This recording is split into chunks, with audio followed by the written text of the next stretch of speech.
नरसिंहोऽखिलाज्ञानमतध्वान्तदिवाकरः जयत्यमितसज्ञानसुखशक्तिभयोनिधिः व्यासाय भवनाशाय श्रीशाय गुणराशये हृद्याय शुद्धविद्याय मध्वाय च नमो नमः। प्रथमो हनुमान् नाम द्वितीयो भीम एव च पूर्णप्रज्ञश्रुतिरस्तु भगवत्कार्यसाधकः।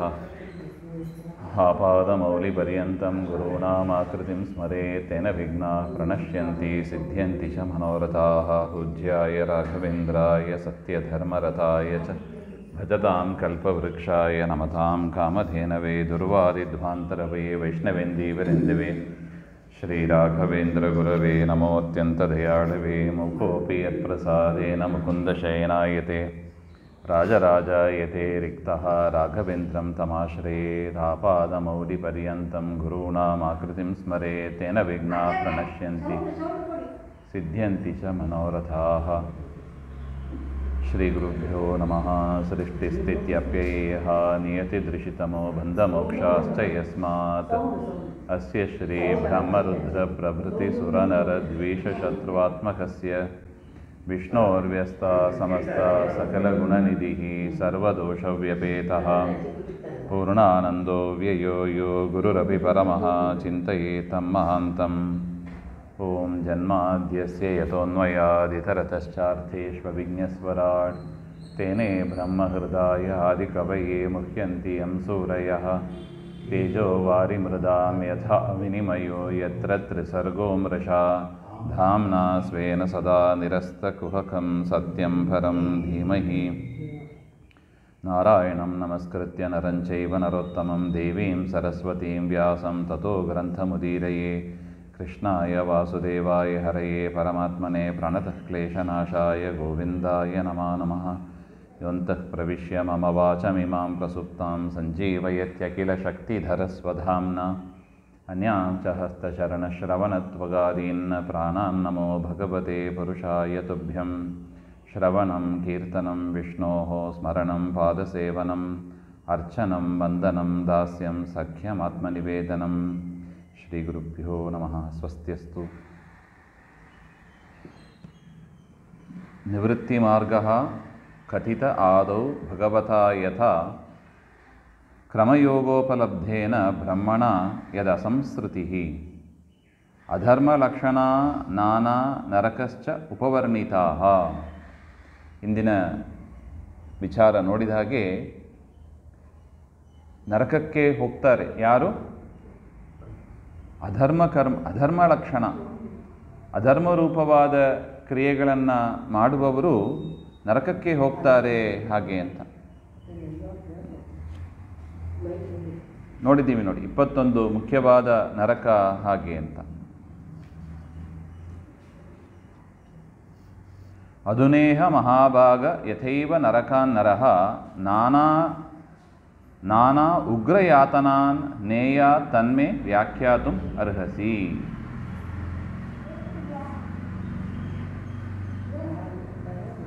ಕಲಿಯುಗದಲ್ಲಿ ಸಾಧನ ಮಾಡತಕ್ಕ ಜನರು ಅವರು ಸಾಮಾನ್ಯವಾಗಿ ಮಂದಭಾಗ್ಯರು. ಅವರು ಹೆಚ್ಚು ಪುಣ್ಯ ಸಂಪಾದನೆ ಮಾಡಿರೋದಿಲ್ಲ. ಮೊದಲೇ ಹೇಳಿದ್ದಾರೆ ನೋಡಿ, ಮಂದಾಹ ಸುಮಂದಮತಯಃ ಮಂದಭಾಗ್ಯಾಹ ಹಿ ಉಪದ್ರುತಾಹ ಹಾಗೆ ಅಂತ. ಮಂದಭಾಗ್ಯರು ಅಲ್ಪ ಪುಣ್ಯವುಳ್ಳವರು. ಸುಮಂದಮತಯಃ ಅವರ ಮತಿಯೂ ಮಂದ, ಅವರು ಪುಣ್ಯ ಮಂದ, ಅವರ ಬುದ್ಧಿಶಕ್ತಿಯೂ ಮಂದ. ಹಿ ಉಪದ್ರುತಾಃ ಇದರ ಮಧ್ಯದಲ್ಲಿ ರೋಗಾದಿಗಳಿಂದ ಪೀಡಿತರಾಗಿ ಆ ಜನರು ಒದ್ದಾಡ್ತಾರೆ. ಅದರಿಂದ ಈ ಸಾಧನೆಗೆ ತೊಂದರೆ ಆಗ್ತದೆ. ಅದರಿಂದ ಅವರು ಡೈರೆಕ್ಟ್ ಟಾರ್ಗೆಟ್ ಎಲ್ಲಿಗೆ? ನರಕಕ್ಕೆ. ಅಂದರೆ ನರಕಕ್ಕೆ ಹೋಗೋದಕ್ಕೆ ತುಂಬ ಅನುಕೂಲವಾಗಿರತಕ್ಕದ್ದು ಅಂದರೆ ಕಲಿಯುಗದ ಜನರಿಗೆ ವಾತಾವರಣವೂ ಅದರ ಜೊತೆಗೆ ವಾತಾವರಣವೂ ಹಾಗೆ ಇದೆ. ವಾತಾವರಣ, ಜೀವನ ಶೈಲಿ ಅದೆಲ್ಲವೂ ನರಕಕ್ಕೆ ಹೋಗಲಿಕ್ಕೆ ಹೇಗೆ ಬೇಕೋ ಹಂಗೆ ಚೆನ್ನಾಗಿ ಕೂಡಿ ಬಂದಿದೆ. ಅದರಿಂದ ಕಲಿಯುಗದ ಜನರಿಗೆ ತುಂಬ ಸುಲಭ ಯಾವುದು? ನರಕ. ಅದರಿಂದ ಯಾವಾಗ ಸಾಧನೆ ಅದು ಅದನ್ನೇ ಹೇಳ್ತಾ ಇದ್ದಾರೆ. ಸಾಧನೆ ಮಾಡಬೇಕಂದ್ರೆ ಪ್ರಯತ್ನ ಪಡಬೇಕು. ಪ್ರಯತ್ನ ಪಡಲಿಕ್ಕೆ ತಯಾರಿಲ್ಲ, ಪುಣ್ಯ ಇಲ್ಲ, ಬುದ್ಧಿಶಕ್ತಿ ಇಲ್ಲ. ಅದರಿಂದ ಅದಕ್ಕೆ ಪರೀಕ್ಷಿತ್ ಪ್ರಶ್ನೆ ಮಾಡ್ತಾ ಇದ್ದಾನೆ. ಅದನ್ನು ಪರಿಹಾರ ಮಾಡಬೇಕು. ಯಾಕೆ ಅಂತಹ ಜನರೇ ಇರ್ತಾರೆ, ನರಕಕ್ಕೆ ಹೋಗಲಿಕ್ಕೆ ಸಿದ್ಧರಾಗುವ ಜನರೇ ಕಲಿಯುಗದಲ್ಲಿ ಪ್ರಾಯ ಬರೋದು. ಎಲ್ಲೋ ಅಲ್ಲಿ ಇಲ್ಲಿ ಸ್ವಲ್ಪ ಜ್ಞಾನಿಗಳು ಬಂದು ಹೋಗ್ತಾರೆ. ಅದರಿಂದ ಕಲಿಯುಗದ ಜನರು, ಮಂದಭಾಗ್ಯರು ಹೇಗೆ ಉದ್ಧಾರ ಆಗಬೇಕು? ಬರೀ ನರಕಕ್ಕೇ ಹೋಗ್ತಾ ಇದ್ದರೆ ಏನೋ ಒಂದು ಸಣ್ಣ ಉಪಾಯ ಬೇಕಲ್ವಾ? ಸುಲಭದ ಉಪಾಯ ಅಂದರೆ ಸಣ್ಣವರೂ ಕೂಡ, ಅಂದರೆ ಮಂದಭಾಗ್ಯರೂ ಕೂಡ ಸುಲಭವಾಗಿ ಸಾಧನೆ ಮಾಡಿ ಮೋಕ್ಷವನ್ನು ಪಡೆಯುವ ಉಪಾಯ ಏನು? ಸಾಧ್ಯ ಉಂಟಾ? ಅಥವಾ ನರಕನೇ ಗತಿನ ಅವರಿಗೆ ಹಾಗೆ ಅಂತ ಪರೀಕ್ಷಿತ್ ರಾಜನ ಪ್ರಶ್ನೆ. ಅದಕ್ಕೆ ಶುಕಾಚಾರ್ಯರು ಹೇಳ್ತಾರೆ, ದೋಷಸ್ಯ ದೃಷ್ಟ್ವಾ ಗುರುಲಾಘವಂ ಯಥಾಭಿಷಕ್ ಚಿಕಿತ್ಸೇತ ರುಜಾಂ ನಿಧಾನವಿತ್. ನೋಡಪ್ಪ, ಈ ಅಧರ್ಮ ಇದಲ್ಲ, ಈ ಅಧರ್ಮ ಅಜ್ಞಾನ ಅದೆಲ್ಲ ಏನು? ಅದು ನಮಗೆ ಬಂದ ರೋಗ. ಅದು ಅಜ್ಞಾನ, ಈ ಅಲ್ಪ ಪುಣ್ಯತೆ, ಈ ಅಧರ್ಮ ಇದೆಲ್ಲ ಏನು? ನಮಗೆ ಬಂದಿರುವ ರೋಗ. ಅದು ನಮಗೆ ರೋಗ ಬಂದ ಕೂಡಲೇ ಸಾಯಲೇಬೇಕೇನು? ರೋಗ ಬಂದವರೆಲ್ಲ ಸಾಯ್ತಾರಾ? ಇಲ್ಲ. ರೋಗ ಬಂದವರು ಏನು ಮಾಡ್ತಾರೆ? ಟ್ರೀಟ್ಮೆಂಟ್ ತಗೋತಾರೆ, ಔಷಧಿ ತಗೋತಾರೆ. ಅದೇ ಥರ ಅಧರ್ಮ ಮಾಡಿದವರು, ಪಾಪ ಮಾಡಿದವರು, ಅಜ್ಞಾನ ಮಿಥ್ಯಾಜ್ಞಾನ ಇರುವವರು ಅವರೆಲ್ಲರೂ ನರಕಕ್ಕೆ ಹೋಗಬೇಕು ಅಂತ ಏನಿಲ್ಲ. ಅದಕ್ಕೂ ಕೂಡ ಏನಿದೆ? ಟ್ರೀಟ್ಮೆಂಟ್ ಇದೆ. ಡಾಕ್ಟರ್ ಹತ್ರ ಹೋಗಿ ಕೇಳಬೇಕು. ಯಾರು ಡಾಕ್ಟರು? ರಾಘವೇಂದ್ರ ಸ್ವಾಮಿಗಳಂಥವರು, ದಾಸರು, ಪುರಂದರದಾಸರೇ ಮೊದಲಾದ ದಾಸರು. ಅವರು ಏನು ಹೇಳಿದ್ದಾರೆ? ಈ ಸಂಸಾರವನ್ನು, ನರಕ ಬಿಡಿ, ಸಂಸಾರವನ್ನೇ ದಾಟುವ ಉಪಾಯವನ್ನು ಹೇಳಿದ್ದಾರೆ. ಹೇಗೆ ರೋಗ ಬಂದವ ಆ ರೋಗಕ್ಕೆ ಟ್ರೀಟ್ಮೆಂಟ್ ತಗೊಳ್ಳದೇ ಹೋದರೆ ನರಕಕ್ಕೆ ನಾಶವನ್ನು ಹೊಂದುತ್ತಾನೆ. ಅದೇ ಥರ ಅಧರ್ಮಾದಿಗಳನ್ನು ಮಾಡುವವರು ಅದಕ್ಕೆ ಪರಿಹಾರ ಮಾಡಿಕೊಳ್ಳದೆ ಹೋದರೆ ಆಗ ನರಕಾದ್ಯ ಅನರ್ಥಗಳು ಆಗುತ್ತದೆ. ಆದರೆ ಪರಿಹಾರ ಮಾಡ್ಕೊಂಡ್ಬಿಟ್ರೆ, ಅಂದರೆ ತಪ್ಪು ಮಾಡದೇ ಇದ್ದವರು ಎಂಬುದು ಯಾರೂ ಇಲ್ಲ. ಸುಧೇನ್ ತೀರ್ಥರು ಒಂದು ಕಥೆಯನ್ನು ಹೇಳೋರು, ಯಾರೂ ತಪ್ಪು ಮಾಡೇ ಇಲ್ಲ ಹಾಗೆಂಬುದಕ್ಕೆ ಸಾಧ್ಯನೇ ಇಲ್ಲ ಅಂತ. ಒಂದು ರಾಜ ದೊಡ್ಡ ಆಜ್ಞೆಯನ್ನು ಹೊರಡಿಸಿದ ಅಂತ.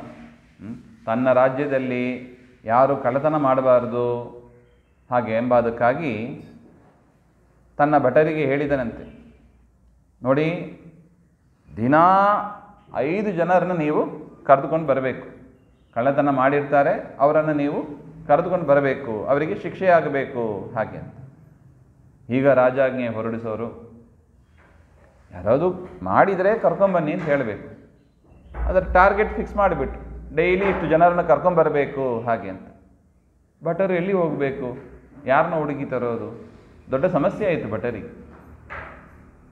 ತಪ್ಪು ಮಾಡಿದರೆ ಕರ್ಕೊಂಬನ್ನಿ ಅಂದರೆ ಸರಿಗಿದೆ, ಇಷ್ಟು ಜನರನ್ನು ಕರ್ಕೊಂಡು ಬರಬೇಕು ಹಾಗೆ ಅಂತ ಹೇಳಿಬಿಟ್ರೆ ಇವರು ಫಜೀತಿ ಆಯಿತು. ಹುಡುಕ್ತಾರೆ, ಯಾರು ಸಿಗ್ತಾನೇ ಇಲ್ಲ.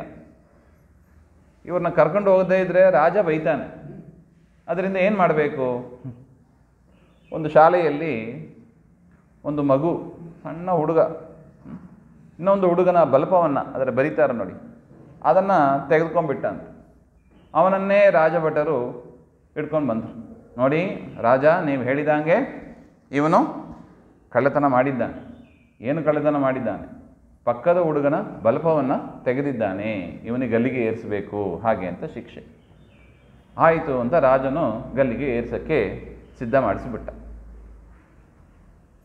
ಆಗ ಆ ಹುಡುಗ, ಸಣ್ಣ ಹುಡುಗ ಹೇಳಿದನಂತೆ, ರಾಜ ಅವ್ರು ಕೇಳ್ತಾರೆ, ನಿನಗೇನಪ್ಪ ಆಸೆ ಇದೆ? ಇವತ್ತು ಗಲ್ಲಿಗೆ ಏರಿಸ್ತೀವಿ, ನಿನಗೇನು ಆಸೆ ಇದೆ ಹೇಳು ಹಾಗೆ ಅಂತ ಕೇಳಿದಾಗ ಆ ಮಗು ಹೇಳಿತಂತೆ, ಸ್ವಾಮಿ, ನನಗೆ ಒಂದು ಮಂತ್ರ ಗೊತ್ತಿದೆ. ಆ ಮಂತ್ರ ಹೇಳಿದರೆ ಪದಾರ್ಥಗಳನ್ನೆಲ್ಲ ಅದು ಹೇಳಿ ಆ ಪದಾರ್ಥವನ್ನು ಮುಟ್ಟಿದರೆ ಸಾಕು, ಅದು ಬಂಗಾರ ಆಗ್ತದೆ. ಆ ಥರ ಒಂದು ವಿಶಿಷ್ಟವಾದ ಮಂತ್ರ ನಮ್ಮ ಗುರುಗಳು ಹೇಳಿಕೊಟ್ಟಿದ್ದಾರೆ. ನಾನು ಹೋಗಿಬಿಟ್ರೆ ಗಲ್ಲಿಗೆ ಏರಿಸ್ತಾ ಇದ್ದೀರಿ, ಆ ಮಂತ್ರ ವ್ಯರ್ಥ ಆಗಿಬಿಡುತ್ತದೆ. ಅದರಿಂದ ಯಾರಿಗಾದರೂ ಅದನ್ನು ನಾನು ಹೇಳಿಬಿಟ್ಟು ನಾನು ಹೋಗ್ತೀನಿ ಹಾಗೆ ಅಂತ ನನಗೆ ಆಸೆ ಇದೆ ಅಂತ ಆ ಮಗು ಹೇಳಿತಂತೆ. ರಾಜ ಹೇಳಿದನಂತೆ, ಅಯ್ಯೋ ಎಂಥ ಒಳ್ಳೆ ಮಂತ್ರಪ್ಪ ಅದು, ಯಾರ್ಯಾರಿಗ ಯಾಕೆ ಹೇಳ್ತೀಯಾ, ನನಗೇ ಹೇಳು, ನನಗೇ ಬೇಕಾಗ್ತದೆ ಹಾಗೆ ಅಂತ. ಅದಕ್ಕೆ ಆ ಮಗು ಹೇಳಿತಂತೆ, ಅವಶ್ಯ ಹೇಳ್ತೀನಿ ರಾಜ, ನನಗೇನೋ ಅದರಲ್ಲಿಲ್ಲ. ಆದರೆ ನಮ್ಮ ಗುರುಗಳು ಒಂದು ಮಾತು ಹೇಳಿದರು, ಈ ಮಂತ್ರವನ್ನು ಪಠಿಸುವವರು ಅವರು ಯಾವ ತಪ್ಪು ಮಾಡಿರಬಾರ್ದಂತೆ ಹಾಗೆ ಅಂತ ಒಂದು ಕಂಡೀಷನ್ ಸೇರಿಸಿದ್ದಾರೆ ಹಾಗೆ ಅಂತ.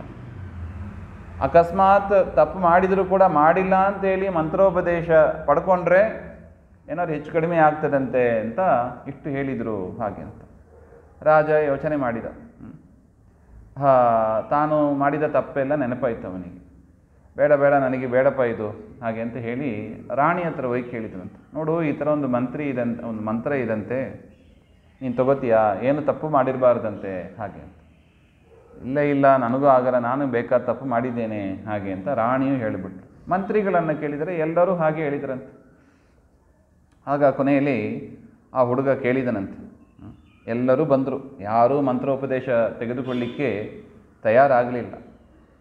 ಆ ರಾಜನ ಹತ್ರ ಕೇಳಿದನಂತೆ, ನೋಡಿ ಎಷ್ಟು ಜನರು ತಪ್ಪು ಮಾಡಿದ್ದಾರೆ, ಎಲ್ಲರೂ ಏನಾಗಬೇಕು, ಗಲ್ಲಿಗೆ ಏರಬೇಕು, ನನ್ನನ್ನು ಮಾತ್ರ ಯಾಕೆ ಗಲ್ಲಿಗೆ ಏರಿಸ್ತೀರಿ ಹಾಗೆ ಅಂತ ಆ ಮಗು ಮಾತಾಡಿತ್ತು ಹಾಗೆ ಅಂತ. ಈ ರೀತಿಯಾಗಿ ತಪ್ಪು ಮಾಡದೇ ಇದ್ದವರು ಅಂದರೆ ಯಾರಿದ್ದಾರೆ, ಎಲ್ಲರೂ ಮಾಡಿದವರೇ.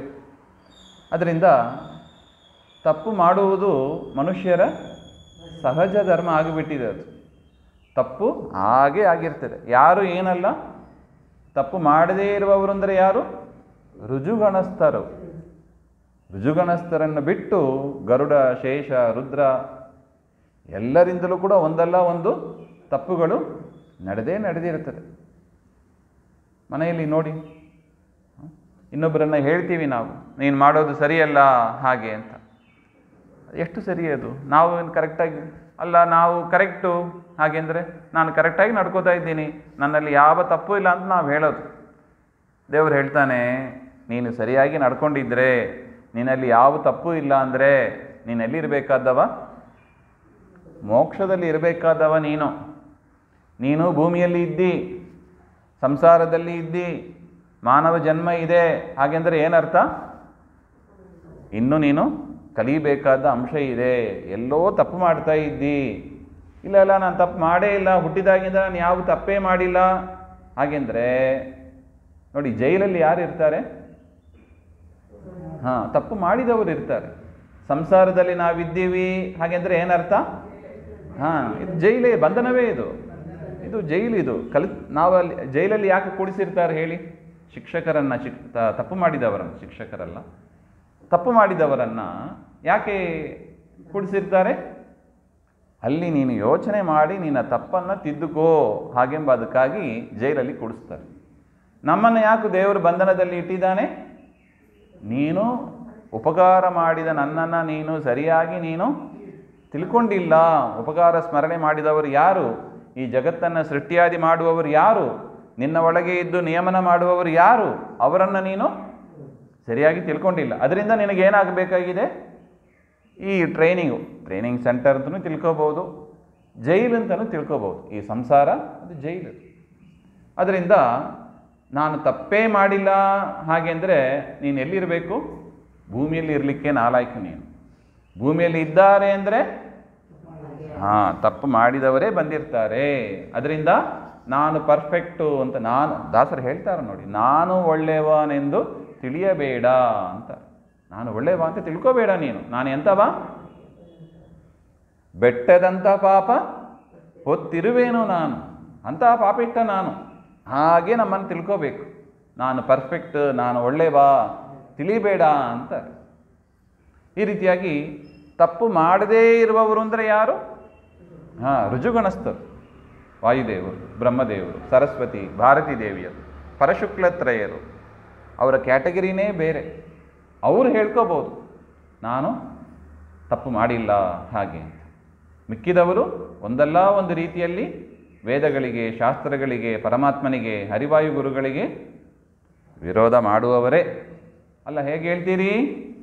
ನಾವಿರೋದೇ ಸಾಕ್ಷಿ, ಜೈಲಲ್ಲಿರೋದೇ ಸಾಕ್ಷಿ, ಬಂಧನದಲ್ಲಿರೋದೇ ಸಾಕ್ಷಿ. ಅದರಿಂದ ಈ ಚಿಂತನೆ ಮಾಡಿಬಿಟ್ರೆ ತಂದೆ ಮಕ್ಕಳು ಮಧ್ಯದಲ್ಲಿ ಕಲಹ ಇರಲಿ, ಅಥವಾ ಅತ್ತೆ ಸೊಸೆ ಅವರ ಮಧ್ಯದಲ್ಲಿ ಕಲಹ ಆಗಲಿ, ಹೇಗೆ ಬರಲಿಕ್ಕೆ ಸಾಧ್ಯ? ಸೊಸೆ ಹೇಳ್ತಾಳೆ ಅತ್ತೆ ಸರಿ ಇಲ್ಲ, ಹಾಗೆ ಅತ್ತೆ ಹೇಳ್ತಾಳೆ ಸೊಸೆ ಸರಿ ಇಲ್ಲ. ಯಾರು ಸರಿ ಇಲ್ಲ? ಇಬ್ಬರು ಸರಿ ಇಲ್ಲ. ಯಾಕೆ? ಇಬ್ಬರು ದೇವರನ್ನ ಮರೆತಿದ್ದಕ್ಕೆ ಇಂಥ ಮಾಡೋದು. ಯಾಕೆ? ಕ್ರಿಯೆಗಳನ್ನು ಮಾಡುವವರು ಯಾರು? ಕ್ರಿಯೆಗಳನ್ನು ಮಾಡುವವರು ಯಾರು? ಪರಮಾತ್ಮ. ಅವರವರ ಯೋಗ್ಯತೆ, ಅವರವರ ಪ್ರಾಚೀನ ಕರ್ಮ, ಅವರವರ ಪ್ರಯತ್ನ ನೋಡಿ ಕ್ರಿಯೆಗಳನ್ನು ಮಾಡುವವ ಪರಮಾತ್ಮ. ಪರಮಾತ್ಮನನ್ನು ಮರೆತದ್ದಕ್ಕೆ ಮನೆಯಲ್ಲಿ ಏನು ಬರುತ್ತದೆ? ಕಲಹ ಬರುತ್ತದೆ. ಅವರು ಸರಿ ಇಲ್ಲ, ಅವರು ಸರಿ ಇಲ್ಲ. ಅಲ್ಲ ರೀ, ಯಾರು ಸರಿಗಿದ್ದಾರೆ?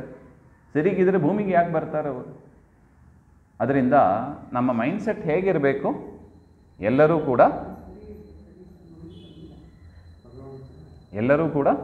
ತಪ್ಪು ಮಾಡುವವರೇ. ತಪ್ಪು ಮಾಡದೇ ಇರುವವರು ಯಾರೂ ಇಲ್ಲ.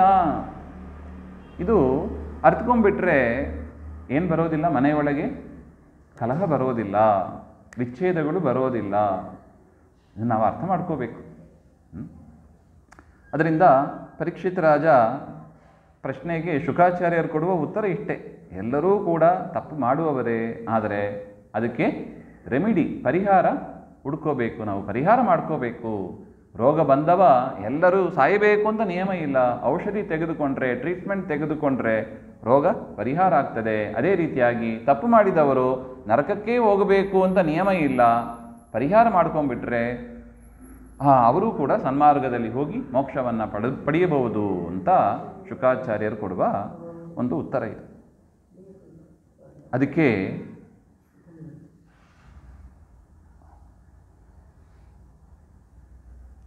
ಎಷ್ಟು ಚಂದ ಹೇಳ್ತಾರೆ ನೋಡಿ. ಅಲ್ಲ ಸ್ವಾಮಿ, ಪರೀಕ್ಷಿತ ರಾಜನ ಪ್ರಶ್ನೆ, ಇಷ್ಟು ಶುಕಾಚಾರ್ಯರು ಟ್ರೀಟ್ಮೆಂಟ್ ತಗೋಬೇಕು ಅಂತ ಹೇಳಿದ ಕೂಡಲೇ ಪರೀಕ್ಷಿತ ರಾಜ ಸುಮ್ಮನಾಗಲಿಲ್ಲ ನೋಡಿ.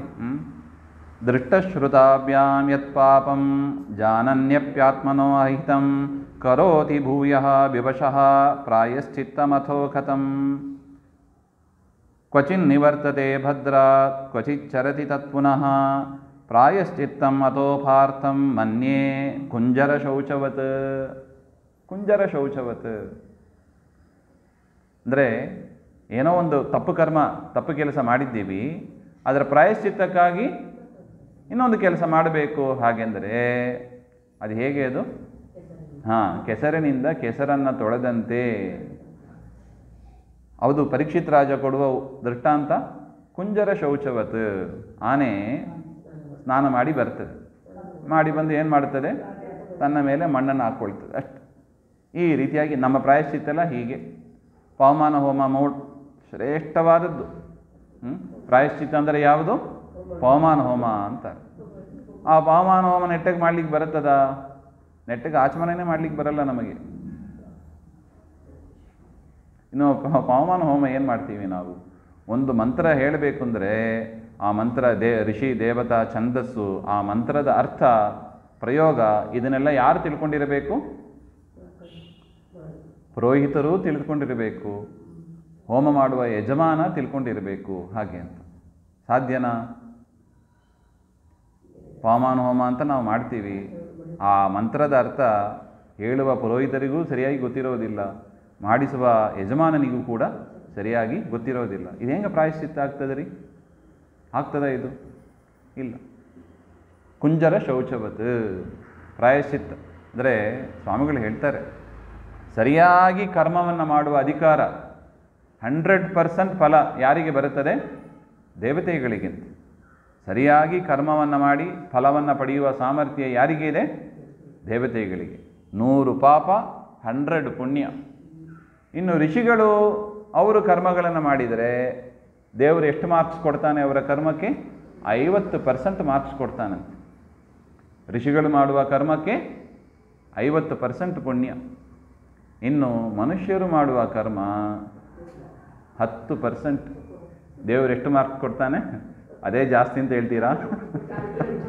ಅದೇ ಜಾಸ್ತಿ ಆಯಿತು ನಮ್ಮ ಪಾಲಿಗೆ ಅಂತ.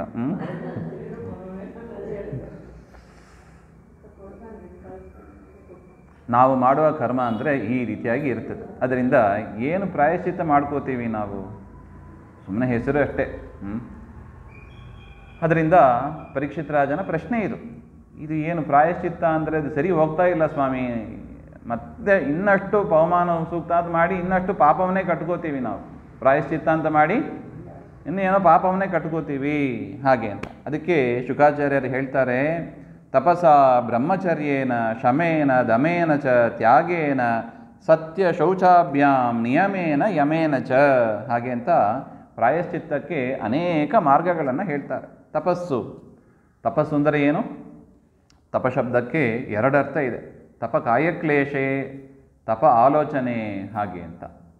ಕಾಯಕ್ಲೇಶ ಮಾಡಿ ತಪಸ್ಸು ಮಾಡೋದು, ಶರೀರ ದಂಡ ಮಾಡಿ ಮಾಡೋದು ಯಾವುದು? ಏಕಾದಶಿ, ಚಾತುರ್ಮಾಸ್ಯ, ವಿಷ್ಣು ಪಂಚಕ, ಧಾರಣಪಾರಣಿ ವ್ರತ, ಪ್ರದಕ್ಷಿಣೆ ನಮಸ್ಕಾರ, ಶರೀರ ದಂಡ ಮಾಡಿ ನಾವು ತಪಸ್ಸನ್ನು ಮಾಡೋದು. ಇದು ಒಂದು ರೀತಿಯಾದ ಪ್ರಾಯಶ್ಚಿತ್ತ ಅಂತಾರೆ. ಇನ್ನೊಂದು ತಪ ಆಲೋಚನೆ, ಶಾಸ್ತ್ರಗಳ ಆಲೋಚನೆ ಮಾಡ್ತಾ ಕೂತು ಬಿಡೋದು. ಈ ಪದಕ್ಕೆ ಏನರ್ಥ? ಹರಿಕಥಾಮೃತ ಸಾರ ಒಂದೊಂದು ಪದ್ಯಕ್ಕೂ ಏನೇನರ್ಥ, ಮಧ್ವನಾಮ ಒಂದೊಂದು ಪದಕ್ಕೂ ಏನರ್ಥ, ವಿಷ್ಣು ಸಹಸ್ರನಾಮ 1000 ಪದ ಇದೆ ನೋಡಿ, ಎಷ್ಟು ಚಂದ ಸಮಯ ಹೋಗ್ತದೆ ನೋಡಿ. ಒಂದೊಂದು ಪದಕ್ಕೂ ಏನರ್ಥ, ಒಂದು ಅರ್ಥ ತಿಳಿಯೋಣ. ಸುಮಧು ವಿಜಯದಲ್ಲಿ ಹೇಳ್ತಾರೆ, ವಿಷ್ಣು ಸಹಸ್ರನಾಮದಲ್ಲಿ ಇರುವ ಪ್ರತಿಯೊಂದು ಪದಕ್ಕೂ ಕೂಡ ಕನಿಷ್ಠ 100 ಅರ್ಥ ಇದೆ ಅಂತಾರೆ. ಆಚಾರ್ಯರು ಅದನ್ನು ಮಾಡಿ ತೋರಿಸಿದರು, ವ್ಯಾಖ್ಯಾನ ಮಾಡಿ ತೋರಿಸಿದರು ಹಾಗೆ ಅಂತ. ಅದರಿಂದ ಈ ರೀತಿಯಾಗಿ ಆಲೋಚನೆ, ಇದು ಮಹಾಪ್ರಾಯಶ್ಚಿತ್ತ ಅಂತಾರೆ ಇದೆಲ್ಲ. ಇನ್ನು ಬ್ರಹ್ಮಚರ್ಯದಿಂದ ಇರೋದು ಅದು ಒಂದು ಪ್ರಾಯಶ್ಚಿತ್ತ. ಶಮದಮೇನ, ಶಮೋ ಮನ್ನಿಷ್ಠತಾ ಬುದ್ಧೇಹೇ ಅಂತಾರೆ, ಪರಮಾತ್ಮನನ್ನೇ ಸ್ಮರಿಸಿಕೊಂಡು ಇರೋದು. ದಮ, ಇಂದ್ರಿಯ ನಿಗ್ರಹ, ಟಿ ವಿ ನೋಡೋದು, ಮೊಬೈಲ್ ನೋಡೋದು, ಅದು ನೋಡೋದು, ಇದು ನೋಡೋದು, ಸಿನಿಮಾ ಹಾಡು ಕೇಳೋದು, ಯಾವುದು ಮಾಡಬಾರ್ದು. ಇಂದ್ರಿಯಗಳಿಗೆ ಯಾವುದು ಸುಖ ಅಂತ ಅನ್ನಿಸ್ತದೆ ಅದನ್ನು ಏನು ಅಂತ ನಿನ್ನೆ ನೋಡಿದ್ದೀವಿ ನೋಡಿ, ಸಮಚಿತ್ತಾಹ ಹಾಗೆ ಅಂತ. ಯಾವುದು ಲೌಕಿಕವಾಗಿ ಸುಖವೋ ಅದನ್ನು ದುಃಖ ಅಂತ ತಿಳಿಬೇಕು. ಯಾವುದು ವೇದದಲ್ಲಿ ಹೇಳಿದ ಕರ್ಮಗಳು ನಮಗೆ ಕಷ್ಟ ಅಂತ ಅನಿಸ್ಬಹುದು, ಆದರೆ ಅದೇ ಸುಖ ಅಂತ ತಿಳಿಬೇಕು. ಇದು ಸಮಚಿತ್ತವಾಗಿರೋದು ಅಂತ ಅದನ್ನು ಇಲ್ಲಿ ಹೇಳ್ತಾ ಇದ್ದಾರೆ. ಶಮದಮಗಳು, ಇಂದ್ರಿಯ ನಿಗ್ರಹ. ತ್ಯಾಗ ಮಾಡಬೇಕು. ಯಾವುದನ್ನು? ಅಭಿಮಾನವನ್ನು ತ್ಯಾಗ ಮಾಡಬೇಕು. ನಾನು, ನನ್ನದು ಎನ್ನುವ ಅಹಂಕಾರ, ಮಮಕಾರ ಇದೆಲ್ಲ, ಆ ಅಭಿಮಾನವನ್ನು ತ್ಯಾಗ ಮಾಡಬೇಕು. ಇದು ಮಹಾಪ್ರಾಯಶ್ಚಿತ್ತ. ಸತ್ಯ, ಶೌಚ ಇದೆಲ್ಲ ಕೂಡ ಮಹಾಪ್ರಾಯಶ್ಚಿತ್ತ ಅಂತ ಹೇಳ್ತಾ ಇದ್ದಾರೆ. ಯಮ ನಿಯಮಗಳು ಇದೆಲ್ಲವೂ ಕೂಡ ಪ್ರಾಯಶ್ಚಿತ್ತ. ದೇಹವಾಗ್ ಬುದ್ಧಿಜಂ ಧೀರಾ ಧರ್ಮಜ್ಞಾ ಶ್ರದ್ಧೆಯಾನ್ವಿತಾ ಕ್ಷಪಯಂತ್ಯಗಂ ಮಹದಪಿ ವೇಣುಗುಲ್ಮ ಮಿವಾನಲಹ. ಇದನ್ನೆಲ್ಲ ಮಾಡಿದರೆ ಮಹತ್ತು ಪಾಪ ಮಾಡಿದರೂ ಕೂಡ ಹೋಗ್ತದೆ ಅಂತ ಹೇಳ್ತಾರೆ. ಇನ್ನು ಕೆಲವರು ಪ್ರಾಯಶ್ಚಿತ್ತ ಹೇಗೆ ಮಾಡ್ಕೋತಾರೆ ಅಂದರೆ, ಕೇಚಿತ್ ಕೇವಲಯ ಭಕ್ತಿಯ ವಾಸುದೇವ ಪರಾಯಣ. ಇನ್ನು ಕೆಲವರು ಪರಮಾತ್ಮನಲ್ಲಿ ಭಕ್ತಿ ಮಾಡ್ತಾರೆ. ಪರಮಾತ್ಮನಲ್ಲಿ ಭಕ್ತಿ ಅಂದರೆ ಏನು? ಶ್ರವಣಾದಿಗಳನ್ನು ಮಾಡೋದು ಅಂತ. ಶ್ರವಣಂ ಕೀರ್ತನಂ ವಿಷ್ಣು ಅಂತ ನಾವು ಕೇಳ್ತೀವಲ್ಲ, ನವವಿಧ ಭಕ್ತಿ. ಆ ಥರ ಭಕ್ತಿಯನ್ನು ಮಾಡಿ ಅಘಂ ದುನ್ವಂತಿ ಕಾರ್ತ್ಸ್ನೇನ ನೀಹಾರಮಿವ ಭಾಸ್ಕರ. ತಮ್ಮ ಎಲ್ಲ ಪಾಪವನ್ನು ಪರಮಾತ್ಮನಲ್ಲಿ ಭಕ್ತಿ ಮಾಡಿ ಅವರು ಕಳ್ಕೋತಾರೆ. ಎಲ್ಲ ಪಾಪವನ್ನು ಕಳೆದೋಗ್ತದೆ ಅಂತಾರೆ. ಹೇಗೆ? ಹಾಗೆಂದರೆ, ಒಂದು ಸೂರ್ಯ ಬಂದರೆ ಕತ್ತಲೆ ಇರುತ್ತದಾ? ಇಲ್ಲ. ಸೂರ್ಯ ಬಂದರೆ ಹೇಗೆ ಕತ್ತಲೆ ಚೂರು ಇರುತ್ತದಾ? ಇಲ್ಲ, ಚೂರು ಇರೋದಿಲ್ಲ. ಅದೇ ಥರ ಪರಮಾತ್ಮನಲ್ಲಿ ಭಕ್ತಿ ಮಾಡಿ ಸಂಪೂರ್ಣ ಪಾಪಗಳನ್ನು ಅವರು ಕಳ್ಕೋತಾರೆ. ನೋಡಿ, ಅದನ್ನೇ ಹೇಳಿದ್ದು, ನಮಗೆ ಪ್ರಾಯಶ್ಚಿತ್ತಕ್ಕೆ ಏನೇನು ಉಪಾಯಗಳಿದೆ ಫಸ್ಟ್ ಅದರ ಅರಿವು ನಮಗೆ ಬೇಕು. ಅದನ್ನು ಇಂಥ ಭಾಗವತಾದಿ ಶ್ರವಣ ಮಾಡಿದರೆ ಶುಕಾಚಾರ್ಯರ ಮುಖದಿಂದ ತಿಳಿಯಲಿಕ್ಕೆ ಸಾಧ್ಯ. ತಪಸ್ಸು, ಬ್ರಹ್ಮಚರ್ಯ, ಶಮದಮ, ತ್ಯಾಗ, ಸತ್ಯ, ಶೌಚ, ಯಮನಿಯಮಗಳು, ವಾಸುದೇವನಲ್ಲಿ ಭಕ್ತಿ, ಇದೆಲ್ಲ ನಾನಾ ಮಾರ್ಗಗಳಿದೆ ಪ್ರಾಯಶ್ಚಿತ್ತಕ್ಕೆ. ಇದನ್ನು ನಾವು ಮಾಡಬೇಕು ಹಾಗೆ ಅಂತ.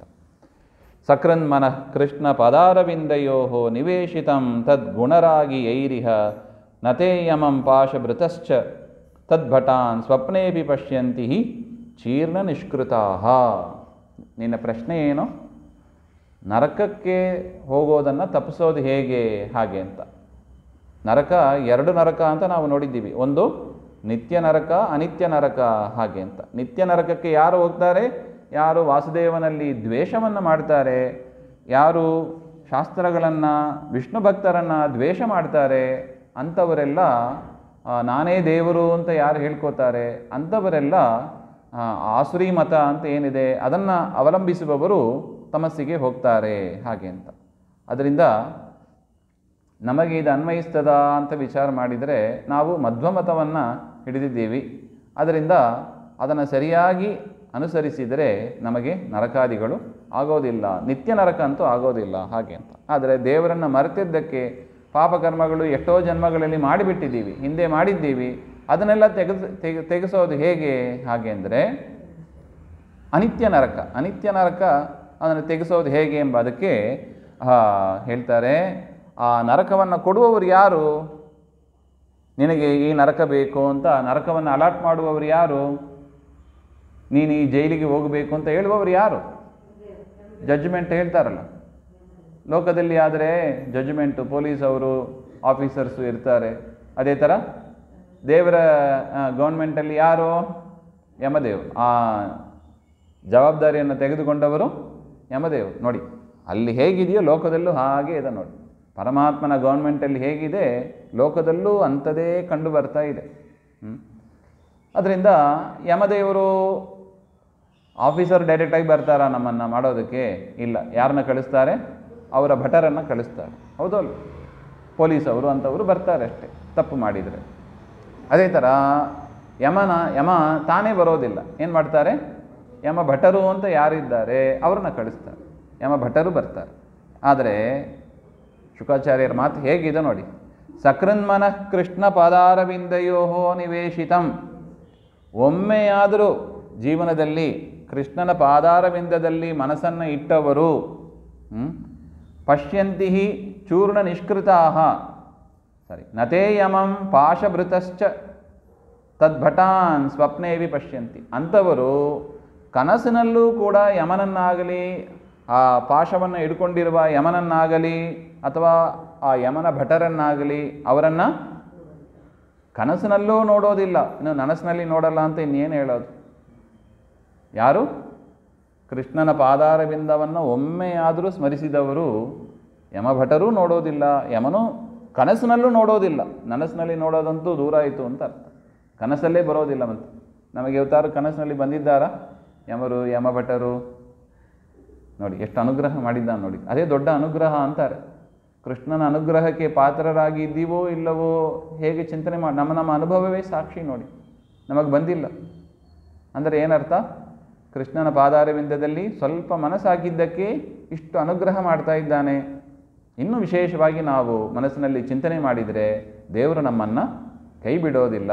ನಂಬಿ ಕೆಟ್ಟವರಿಲ್ಲವೋ ರಂಗಯ್ಯನ. ನಂಬದೆ ಕೆಟ್ಟೋಗಲಿ, ಏನು ಮಾಡೋಕ್ಕಾಗಲ್ಲ. ದೇವರನ್ನು ನಂಬಿಲ್ಲ, ಅನಿವಾರ್ಯ. ಅದರಿಂದ ನಾವಾಗಲಿ, ನಮ್ಮ ಮಕ್ಕಳಾಗಲಿ, ನಮ್ಮ ಮೊಮ್ಮಕ್ಕಳನ್ನಾಗಲಿ ಏನು ಮಾಡಬೇಕು? ಸುತ್ತಮುತ್ತ ಇರುವ ಬಂಧು ಬಾಂಧವರನ್ನಾಗಲಿ ಏನು ಮಾಡಬೇಕು? ಈ ಮಾರ್ಗದಲ್ಲಿ ಕರೆದುಕೊಂಡು ಬರಬೇಕು. ಅದೇ ಅವರಿಗೆ ನಿಜವಾದ ಪ್ರೀತಿ. ದೇವರ ವಿಚಾರ ಅವರಿಗೆ ತುಂಬಿಸಿಲ್ಲ ಹಾಗೆ ಅಂದರೆ ಅವರು ಯಾರನ್ನು ನೋಡಬೇಕಾಗ್ತದೆ? ಯಮಭಟರನ್ನು ನೋಡಬೇಕಾದ ಪ್ರಸಂಗ ಬರುತ್ತದೆ. ಇದು ಶುಕಾಚಾರ್ಯರ ವಿಚಾರ. ಅದಕ್ಕೆ ಧೂತಾನ ವಿಷ್ಣು ಯಮಯೋ ಸಂವಾದಂ ತಂ ನಿಬೋಧಮೆ. ಈ ಒಂದು ವಿಚಾರದಲ್ಲಿ ಧೂತಾನಾಂ ವಿಷ್ಣು ಯಮಯೋ, ವಿಷ್ಣು ದೂತರು ಮತ್ತು ಯಮನ ದೂತರು ಇವರಿಬ್ಬರ ಮಧ್ಯದಲ್ಲಿ ನಡೆದ ಒಂದು ಸಂವಾದವನ್ನು ನಾನು ನಿನಗೆ ಹೇಳ್ತೇನೆ ಹಾಗೆ ಅಂತ. ಕಾನ್ಯಕುಬ್ಜೆ ದಿವಃ ಕಶ್ಚಿತ್ ದಾಸೀಪತಿ ರಜಾಮಿಳಃ ನಾಮ್ನ ನಷ್ಟ ಸದಾಚಾರೋ ದಾಸ್ಯಾಹ ಸಂಸರ್ಗ ದೂಷಿತಃ. ಕಾಮ್ಯಕುಬ್ಜವನದಲ್ಲಿ ಒಂದು ಬ್ರಾಹ್ಮಣ ಅಜಾಮಿಳ ಅಂತ, ಅವನ ಚರಿತ್ರೆಯನ್ನು ಹೇಳ್ತಾ ಇದ್ದಾರೆ. ಅವನು ಸದಾಚಾರ ಸಂಪನ್ನನಾಗಿಯೇ ಇದ್ದ. ಆದರೆ ಪ್ರಾರಬ್ಧವಶಾತ್ ಏನಾದ? ನಷ್ಟ ಸದಾಚಾರ, ಸದಾಚಾರ ಎಲ್ಲ ಹೋಯಿತು. ದಾಸಿ ಜೊತೆಗೆ ಸಂಗ ಮಾಡಿದ. ದಾಸ್ಯಾಹ ಸಂಸರ್ಗ ದೂಷಿತ, ದಾಸಿಯ ಸಂಸರ್ಗದಿಂದ ದೂಷಿತನಾದ. ಪುತ್ರ ದಶ ತೇಷಾಂತು ಯೋ ಅವಮಹಾಬಾಲೋ ನಾರಾಯಣ ನಾಮ್ನ ಅಂತ ಹೇಳ್ತಾ ಇದ್ದಾರೆ. ಅವನಿಗೆ 88 ಆಯುಷಸ್ಸಮಃ 88 ವರ್ಷ ಆಯಿತು. ದಾಸಿ ಜೊತೆಗೆ ಕಳೆದ, 10 ಮಕ್ಕಳನ್ನು ಪಡೆದ. ಕೊನೆಯ ಮಗನಿಗೆ ನಾರಾಯಣ ಅಂತ ಹೆಸರು ಇಟ್ಟಿದ್ದ. ಇನ್ನೇನಾಯಿತು, ಒಂದು ದಿವಸ ಅವನ ಮರಣ ಸಮೀಪದಲ್ಲಿ ಬರ್ತಾ ಇತ್ತು. ಆಗ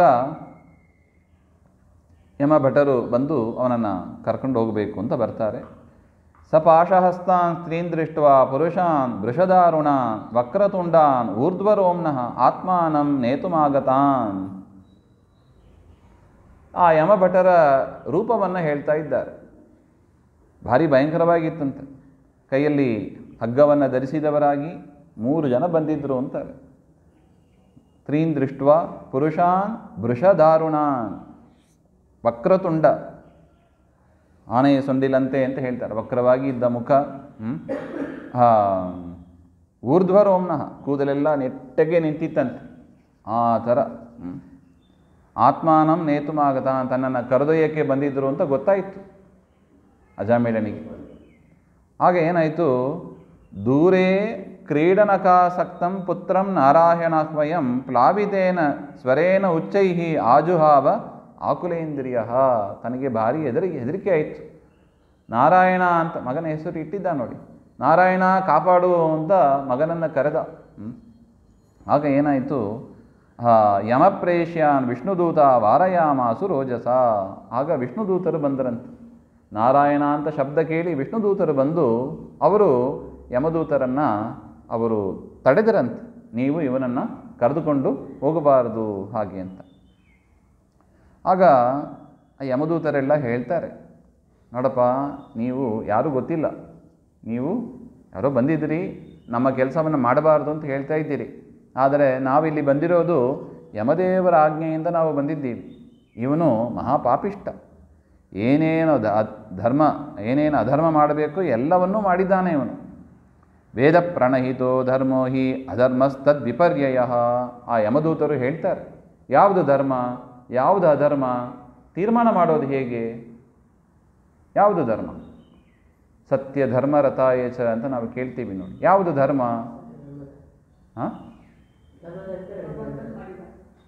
ಅಲ್ಲ, ತೀರ್ಮಾನ ಮಾಡೋದು ಹೇಗೆ? ಯಾವುದು ಧರ್ಮ ಯಾವುದು ಅಧರ್ಮ? ಇದು ಧರ್ಮ, ಇದೆಲ್ಲ ಧರ್ಮ ಕಾರ್ಯಗಳು, ಇದೆಲ್ಲ ಅಧರ್ಮ ಕಾರ್ಯಗಳು. ತೀರ್ಮಾನ ಮಾಡೋದು ಹೇಗೆ ಅಂದರೆ ಯಮದೂತರು ಹೇಳ್ತಾರೆ, ವೇದ ಪ್ರಣಿಹಿತೋ ಧರ್ಮ. ವೇದಗಳಲ್ಲಿ ಇದನ್ನು ಮಾಡು ಅಂತ ಏನು ಹೇಳಿದ್ದಾರೆ ಅದೇ ಧರ್ಮ. ವೇದ ಅಂದರೆ ಯಾವುದು? ವೇದ ಅಂದರೆ ಕೇವಲ ಋಗ್ವೇದ, ಯಜುರ್ವೇದ, ಸಾಮವೇದ, ಅಥರ್ವಣ ವೇದ ಅಂತ ತಿಳಿಬಾರ್ದು. ಮತ್ತು ಇನ್ನು ಯಾವುದು? ಇತಿಹಾಸ ಪುರಾಣಗಳೂ ವೇದ, ಇತಿಹಾಸ ಪುರಾಣಗಳು ಕೂಡ ವೇದ. ಈ ಭಾಗವತ ಎಲ್ಲ ವೇದವೇ. ಇನ್ನು ನಮ್ಮ ವ್ಯಾಸರಾಜರು ತಿಳಿಸಿಕೊಟ್ರು ನೋಡಿ, ಏನು? ಪುರಂದರೋಪನಿಷತ್, ದಾಸರ ಪದ್ಯಗಳು, ಅದು ಕೂಡ ಏನು? ಅದು ವೇದವೇ ನಮಗೆ. ಇನ್ನು ವಿಜಯ ಉಪನಿಷತ್, ಗೋಪಾಲ ಉಪನಿಷತ್, ಜಗನ್ನಾಥ ಉಪನಿಷತ್, ಗುರುಗಳು ಒಂದು ತೋರಿಸಿಕೊಟ್ಟಿದ್ದಾರೆ. ಎಲ್ಲವನ್ನು ನಾವೇ ಇಟ್ಕೋಬೇಕು ಅಷ್ಟೆ. ಅಪರೋಕ್ಷ ಜ್ಞಾನಿಗಳು ಹೇಳಿದ್ದು ಎಲ್ಲವೂ ಕೂಡ ಏನು? ಅದು ವೇದವೇ. ಅದರಿಂದ ವೇದ ಅಂತ ನಾವು ತುಂಬ ಸಂಕೋಚ ಮಾಡಬಾರ್ದು. ವೇದಯತಿ ಇತಿ ವೇದ, ಪರಮಾತ್ಮನನ್ನು ತಿಳಿಸಿಕೊಡುವುದು ಎಲ್ಲವೂ ಕೂಡ ವೇದ ಹಾಗೆ ಅಂತ ವಿಶಾಲವಾದ ಅರ್ಥದಲ್ಲಿ ಆ ವೇದ ಶಬ್ದ ಹೊರಟಿದೆ. ಅದನ್ನು ಯಮದೂತರು ಹೇಳ್ತಾರೆ. ವೇದ ಪ್ರಣಹಿತೋ ಧರ್ಮ ಹಿ ಅಧರ್ಮ ತದ್ ವಿಪರ್ಯಯ. ಅಧರ್ಮ ಅಂದರೆ ಯಾವುದು? ವೇದಕ್ಕೆ ವಿರುದ್ಧವಾಗಿ ನಡೆಯೋದು. ಫಸ್ಟ್ ವೇದವನ್ನು ನಾವು ತಿಳಿಯೋದೇ ಇಲ್ಲ. 2 ಆಸ್ಪೆಕ್ಟ್ ಇದೆ ಇಲ್ಲಿ. ಒಂದು, ವೇದಗಳು ಏನು ಹೇಳ್ತಾ ಇದೆ ಅದನ್ನು ತಿಳಿಬೇಕು. ವೇದಗಳಲ್ಲಿ ಹೇಳಿದ್ದನ್ನು ಆಚರಣೆಗೆ ತರಬೇಕು. 2 ಭಾಗ ಇದೆ ಅದರಲ್ಲಿ. ನಮ್ಮಲ್ಲಿ ತಿರ್ಗ ಅದೇ ವೇದ ಅಂದರೆ ಇದು ಸ್ತ್ರೀಯರಿಗೆ ಇಲ್ಲರ ಅಂತ ನಾವು ಬೇಸರ ಪಟ್ಕೋಬಾರ್ದು. ಸ್ತ್ರೀಯರಿಗೆ ವೇದ ಇಲ್ಲ ಅಂತ ಇಲ್ಲ. ಯಾವ ವೇದ ಇದೆ? ಮಹಾಭಾರತ ಇದೆ, ಇತಿಹಾಸ ಪುರಾಣಗಳನ್ನು ಕೇಳಿ ತಿಳಿಬೋದು. ಇಲ್ಲ ನನಗೆ ಕೀರ್ತನೆ ಮಾಡಲಿಕ್ಕೆ ಬರಲ್ಲಲ್ಲ, ಹಾಗೆ ಅಂದರೆ ಪುರಂದರೋಪನಿಷತ್ತಿದೆ, ವಿಜಯ ಉಪನಿಷತ್ತಿದೆ, ಅನೇಕ ಸುಲಾದಿಗಳು ಇದೆ. ದೇವರು ಏನು ಕೊರತೆ ಮಾಡಿಲ್ಲ, ಶಬ್ದಕ್ಕೆ ದಾರಿದ್ರ್ಯ ಇಲ್ಲ ನಮ್ಮಲ್ಲಿ. ಅದರಿಂದ ಏನು ಎಕ್ಸ್ಕ್ಯೂಸ್ ಕೊಡುವಂತೆ ಇಲ್ಲ, ಹೇಳಲೇಬೇಕು. ಶ್ರವಣಂ ಕೀರ್ತನಂ ವಿಷ್ಣೋಹೋ ಹಾಗೆ ಅಂತ. ಅದರಿಂದ ಇವನು ನೋಡಿದರೆ ಎಲ್ಲವನ್ನು ವಿರುದ್ಧ ಮಾಡಿದ್ದಾನೆ.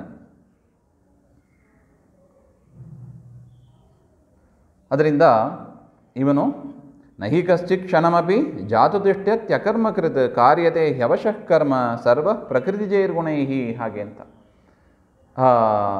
ಈ ರೀತಿಯಾಗಿ ವೇದಗಳೇ ಮೂಲ ಸ್ರೋತಸ್ ನಮಗೆ ಧರ್ಮ ತೀರ್ಮಾನ ಮಾಡೋದಕ್ಕೆ. ಮತ್ತು ಕರ್ಮ ಯಾವಾಗ ಮಾಡ್ತೀವಿ? ಅದು ಧರ್ಮ ಇರ್ಬೋದು, ಅಧರ್ಮ ಇರ್ಬೋದು. ಯಾವಾಗ ಮಾಡ್ತೀವಿ? ಹುಟ್ಟಿದಾಗಿಂದಲೇ ಶುರು, ದೇಹ ಬರಲಿಕ್ಕೆ ಮುಂಚೆಯಿಂದಲೂ ಇದೆ. ಒಂದು ಕ್ಷಣವೂ ಕೂಡ ಕರ್ಮ ಮಾಡದೇ ಇಲ್ಲ ಅಂತ ಇಲ್ಲ. ನಾವು ಆರಂಭದಲ್ಲೇ ನೋಡಿದ್ದೀವಿ.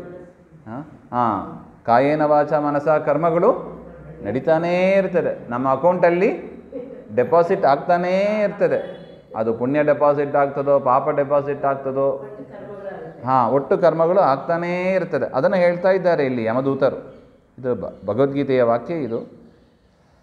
ಇವನು ಒಮ್ಮೆ ವನಕ್ಕೆ ಹೋಗಿ ಅಲ್ಲಿ ಆ ದಾಸಿಯನ್ನು ನೋಡಿ, ಹೆಂಡತಿ ಮಕ್ಕಳು ತಂದೆ ತಾಯಿಯರು ಎಲ್ಲರನ್ನೂ ಬಿಟ್ಟುಬಿಟ್ಟ ಇವನು ಅಜಾಮಿಳ. ಅದರಿಂದ ದದರ್ಶ ಕಾಮಿನಂ ಕಂಚಿತ್ ಶೂದ್ರಂ ಸಹ ಭುಜಿಷ್ಯ ಪೀತ್ವಾತು ಮಧುಮೈರೇಯಂ.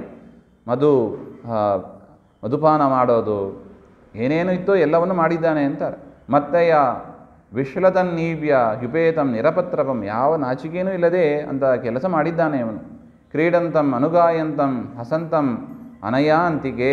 ಅವಳ ಜೊತೆಗೆ ನಗೋದು, ಮಾಡೋದು, ಹಾಡು ಹೇಳೋದು, ಇಂಥ ಕಾರ್ಯಗಳನ್ನು ಮಾಡ್ತಾ ಇದ್ದಾನೆ. ದೃಷ್ಟ್ವಾ ತಾಂ ಕಾಮಲಿಪ್ತೇನ ಬಾಹುನ ಪರಿರಂಭಿತಾಂ ಜಗಾಮಹಿ ಹೃಚ್ಛಯವಶಂ ಸಹಸೇವ ವಿಮೋಹಿತಃ. ಅವಳ ಜೊತೆಗೇ ಇದ್ದಾನೆ. ಅದರಿಂದ ತನ್ನ ಧರ್ಮಗಳನ್ನೆಲ್ಲ ಇವನು ಬಿಟ್ಟಿದ್ದಾನೆ. ತತಯೇನಂ ದಂಡಪಾಣೇ ಸಕಾಶಂ ಕೃತಕಿಲ್ಬಿಷಂ ನೇಷ್ಯಾಮೋ ಅಕೃತ ನಿರ್ವೇಶಂ ಯತ್ರ ದಂಡೇನ ಶುದ್ಧತಿ. ನಾವು ಯಾಕೆ ಇವನನ್ನು ಕರ್ಕೊಂಡು ಹೋಗ್ತೀವಿ? ಯಮದೇವರು ಹೇಳಿದ್ದಾರೆ, ದಂಡಧರರು, ಯಮದಂಡ ಅದು ವಿಶೇಷ. ನಾವು ಯಾಕೆ ಇವನನ್ನು ಕರ್ಕೊಂಡು ಹೋಗ್ತೀವಿ? ಇವನನ್ನು ತಪ್ಪುಗಳಿಗೆ ಶಿಕ್ಷೆ ಅಲ್ಲ, ಅದು ನಮಗೆ ಶಿಕ್ಷೆ ಅಂತ ಅನಿಸ್ತದೆ. ಆ ಯಮದೇವರ ದೃಷ್ಟಿಯಿಂದ ಇದೇನಿದು? ಮನುಷ್ಯರನ್ನು ಶುದ್ಧಿಪಡಿಸೋದು ಅಂತ. ನೋಡಿ ಎಷ್ಟು ಚಂದ ಇದು ನೋಡಿ ಪದ. ನಿವೇಶಂ ಯತ್ರ ದಂಡೇನ ಶುದ್ಧತಿ. ಆ ದಂಡದಿಂದ ಏನಾಗ್ತಾನೆ ಅವನು? ಈಗ ಅಪವಿತ್ರನಾಗಿದ್ದಾನೆ ಇವನು. ಇವನನ್ನು ಏನು ಮಾಡಬೇಕಾಗಿದೆ ನಾನು? ತಾಯಿಯಂತೆ ನಾನು ಶುದ್ಧಿಪಡಿಸಬೇಕು. ಆದರೆ ಏನು ಮಾಡೋದು? ಶುದ್ಧಿಪಡಿಸುವ ಕ್ರಮ ಹೇಗೆ? ಸೋಪ್ ಹಾಕಿದರೆ ಹೋಗಲ್ಲ ಇದು. ಅಂಥ ಪಾಪಕರ್ಮ ಇದು. ಏನು ಮಾಡಬೇಕು ಇವನಿಗೆ ಶುದ್ಧಿಪಡಿಸಬೇಕು ಅಂದರೆ? ನೋಡಿ, ಶುದ್ಧಿ ಕ್ರಮ ಎಲ್ಲದಕ್ಕೂ ಒಂದೇ ರೀತಿ ಇಲ್ಲ ನೋಡಿ. ತಾಮ್ರ, ಹಿತ್ತಾಳೆ ಅದನ್ನು ಶುದ್ಧಿಪಡಿಸುವ ಕ್ರಮ ಹೇಗೆ? ಹುಣಸೆ ರಸ ಹಾಕಿದರೆ, ಇನ್ನು ರಜತ ಭಸ್ಮ ಭೂತಿಯಿಂದ ಅದು ಶುದ್ಧಿ ಅಂತ ಹೇಳ್ತಾರೆ. ಈ ಶರೀರ ಮೃತ್ತಿಕಾ ಶೌಚ ಅಂತ ಹೇಳ್ತಾರೆ. ಮೃತ್ತಿಗೆಯಿಂದಲೇ ಮೃತ್ತಿಕಾ ಶೌಚ ಮಾಡಿನೇ ಈ ದೇಹ ಶುದ್ಧಿ ಆಗ್ತದೆ ಹಾಗೆ ಅಂತ. ಇನ್ನು ಊಟ ಮಾಡಿದ್ದು ಗೋಮಯದಿಂದಲೇ ಶುದ್ಧಿ ಹಾಗೆ ನೋಡಿ. ಎಲ್ಲದಕ್ಕೂ ಶುದ್ಧಿ ಒಂದೇ ಥರ ಇಲ್ಲ ನೋಡಿ. ನೀರು ಹಾಕಿ ತೊಳೆದು ಬಿಟ್ಟರೆ ಸಾಕು ಹೋಗ್ತದೆ ಅಂತ ತಿಳಿಬಾರ್ದು. ನೀರಿನಿಂದ ಕೆಲವುದಷ್ಟೇ ಶುದ್ಧಿ ಆಗ್ತದೆ, ಕೇವಲ ನೀರಿನಿಂದ. ಕೆಲವು ಪದಾರ್ಥಗಳನ್ನು ಸೇರಿಸಬೇಕು. ಅದೇ ಥರ ನರಕಕ್ಕೆ ಕರ್ಕೊಂಡೋಗಿ ನಾವೇನು ಮಾಡ್ತೀವಿ? ಅದು ಕ್ಲೀನಿಂಗ್ ಪ್ರೋಸೆಸ್. ಅದು ಅವನನ್ನು ಕ್ಲೀನ್ ಮಾಡಿ ನಾವು ಕಳಿಸ್ತೀವಿ ಹಾಗೆ. ಕ್ರಮ ನಮಗೆ ಸ್ವಲ್ಪ ನಿಮಗೆ ಭಯ ಅಂತ ಅನಿಸ್ಬೋದು. ನಾವು ನಿತ್ಯ ಅದರಲ್ಲೇ ಇದ್ದೀವಿ. ಯಮಭಟರ ಚಿಂತನೆ ಹೇಗಿರ್ತದೆ ನೋಡಿ. ಅವರು ಡೈಲಿ ಇದೇ ಕೆಲಸ. ನಾವು ಹೇಗೆ ಡೈಲಿ ನಮಗೆ ಅಡಿಗೆ ಮಾಡೋದು, ಊಟ ಮಾಡೋದು ನಮಗೆ ಬೋರ್ ಅನ್ನಿಸ್ತದ? ಇಲ್ಲ ನೋಡಿ. ಯಾಕೆ? ಡೈಲಿ ಮಾಡಿ ರೂಢಿಯಾಗಿಬಿಟ್ಟಿದೆ. ಯಮಭಟರು ಅಷ್ಟೇ. ಇಂಥ ಗಿರಾಕಿಗಳನ್ನು ಕರ್ಕೊಂಡೋಗಿ ಶುದ್ಧಿಪಡಿಸೋದೇ ಅವರ ಕ್ರಮ ಅದು.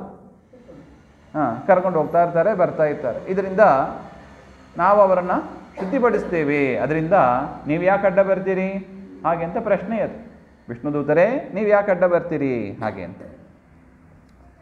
ಅದಕ್ಕೆ ವಿಷ್ಣು ದೂತರು ಏನು ಉತ್ತರ ಕೊಡಬೇಕು? ಅವರು ಹೇಳ್ತಾರೆ, ಯದಾ ನಾರಾಯಣ ಇತಿ ಜಗಾದ ಚತುರಕ್ಷರಂ. ಹೌದಪ್ಪ, ಇರ್ಬೋದು, ನೀನು ಹೇಳಿದ ತಪ್ಪಿಲ್ಲ, ಇಲ್ಲ ಅಂತ ನಾವು ಹೇಳ್ತಾ ಇಲ್ಲ. ಆದರೆ ಕೊನೆಯಲ್ಲಿ ಏನು ಮಾಡಿದ ಇವನು? 4 ಅಕ್ಷರದ ಒಂದು ಹೆಸರನ್ನು ಹೇಳಿಬಿಟ್ಟ. ಎಷ್ಟು ಅಕ್ಷರ ಇದೆ?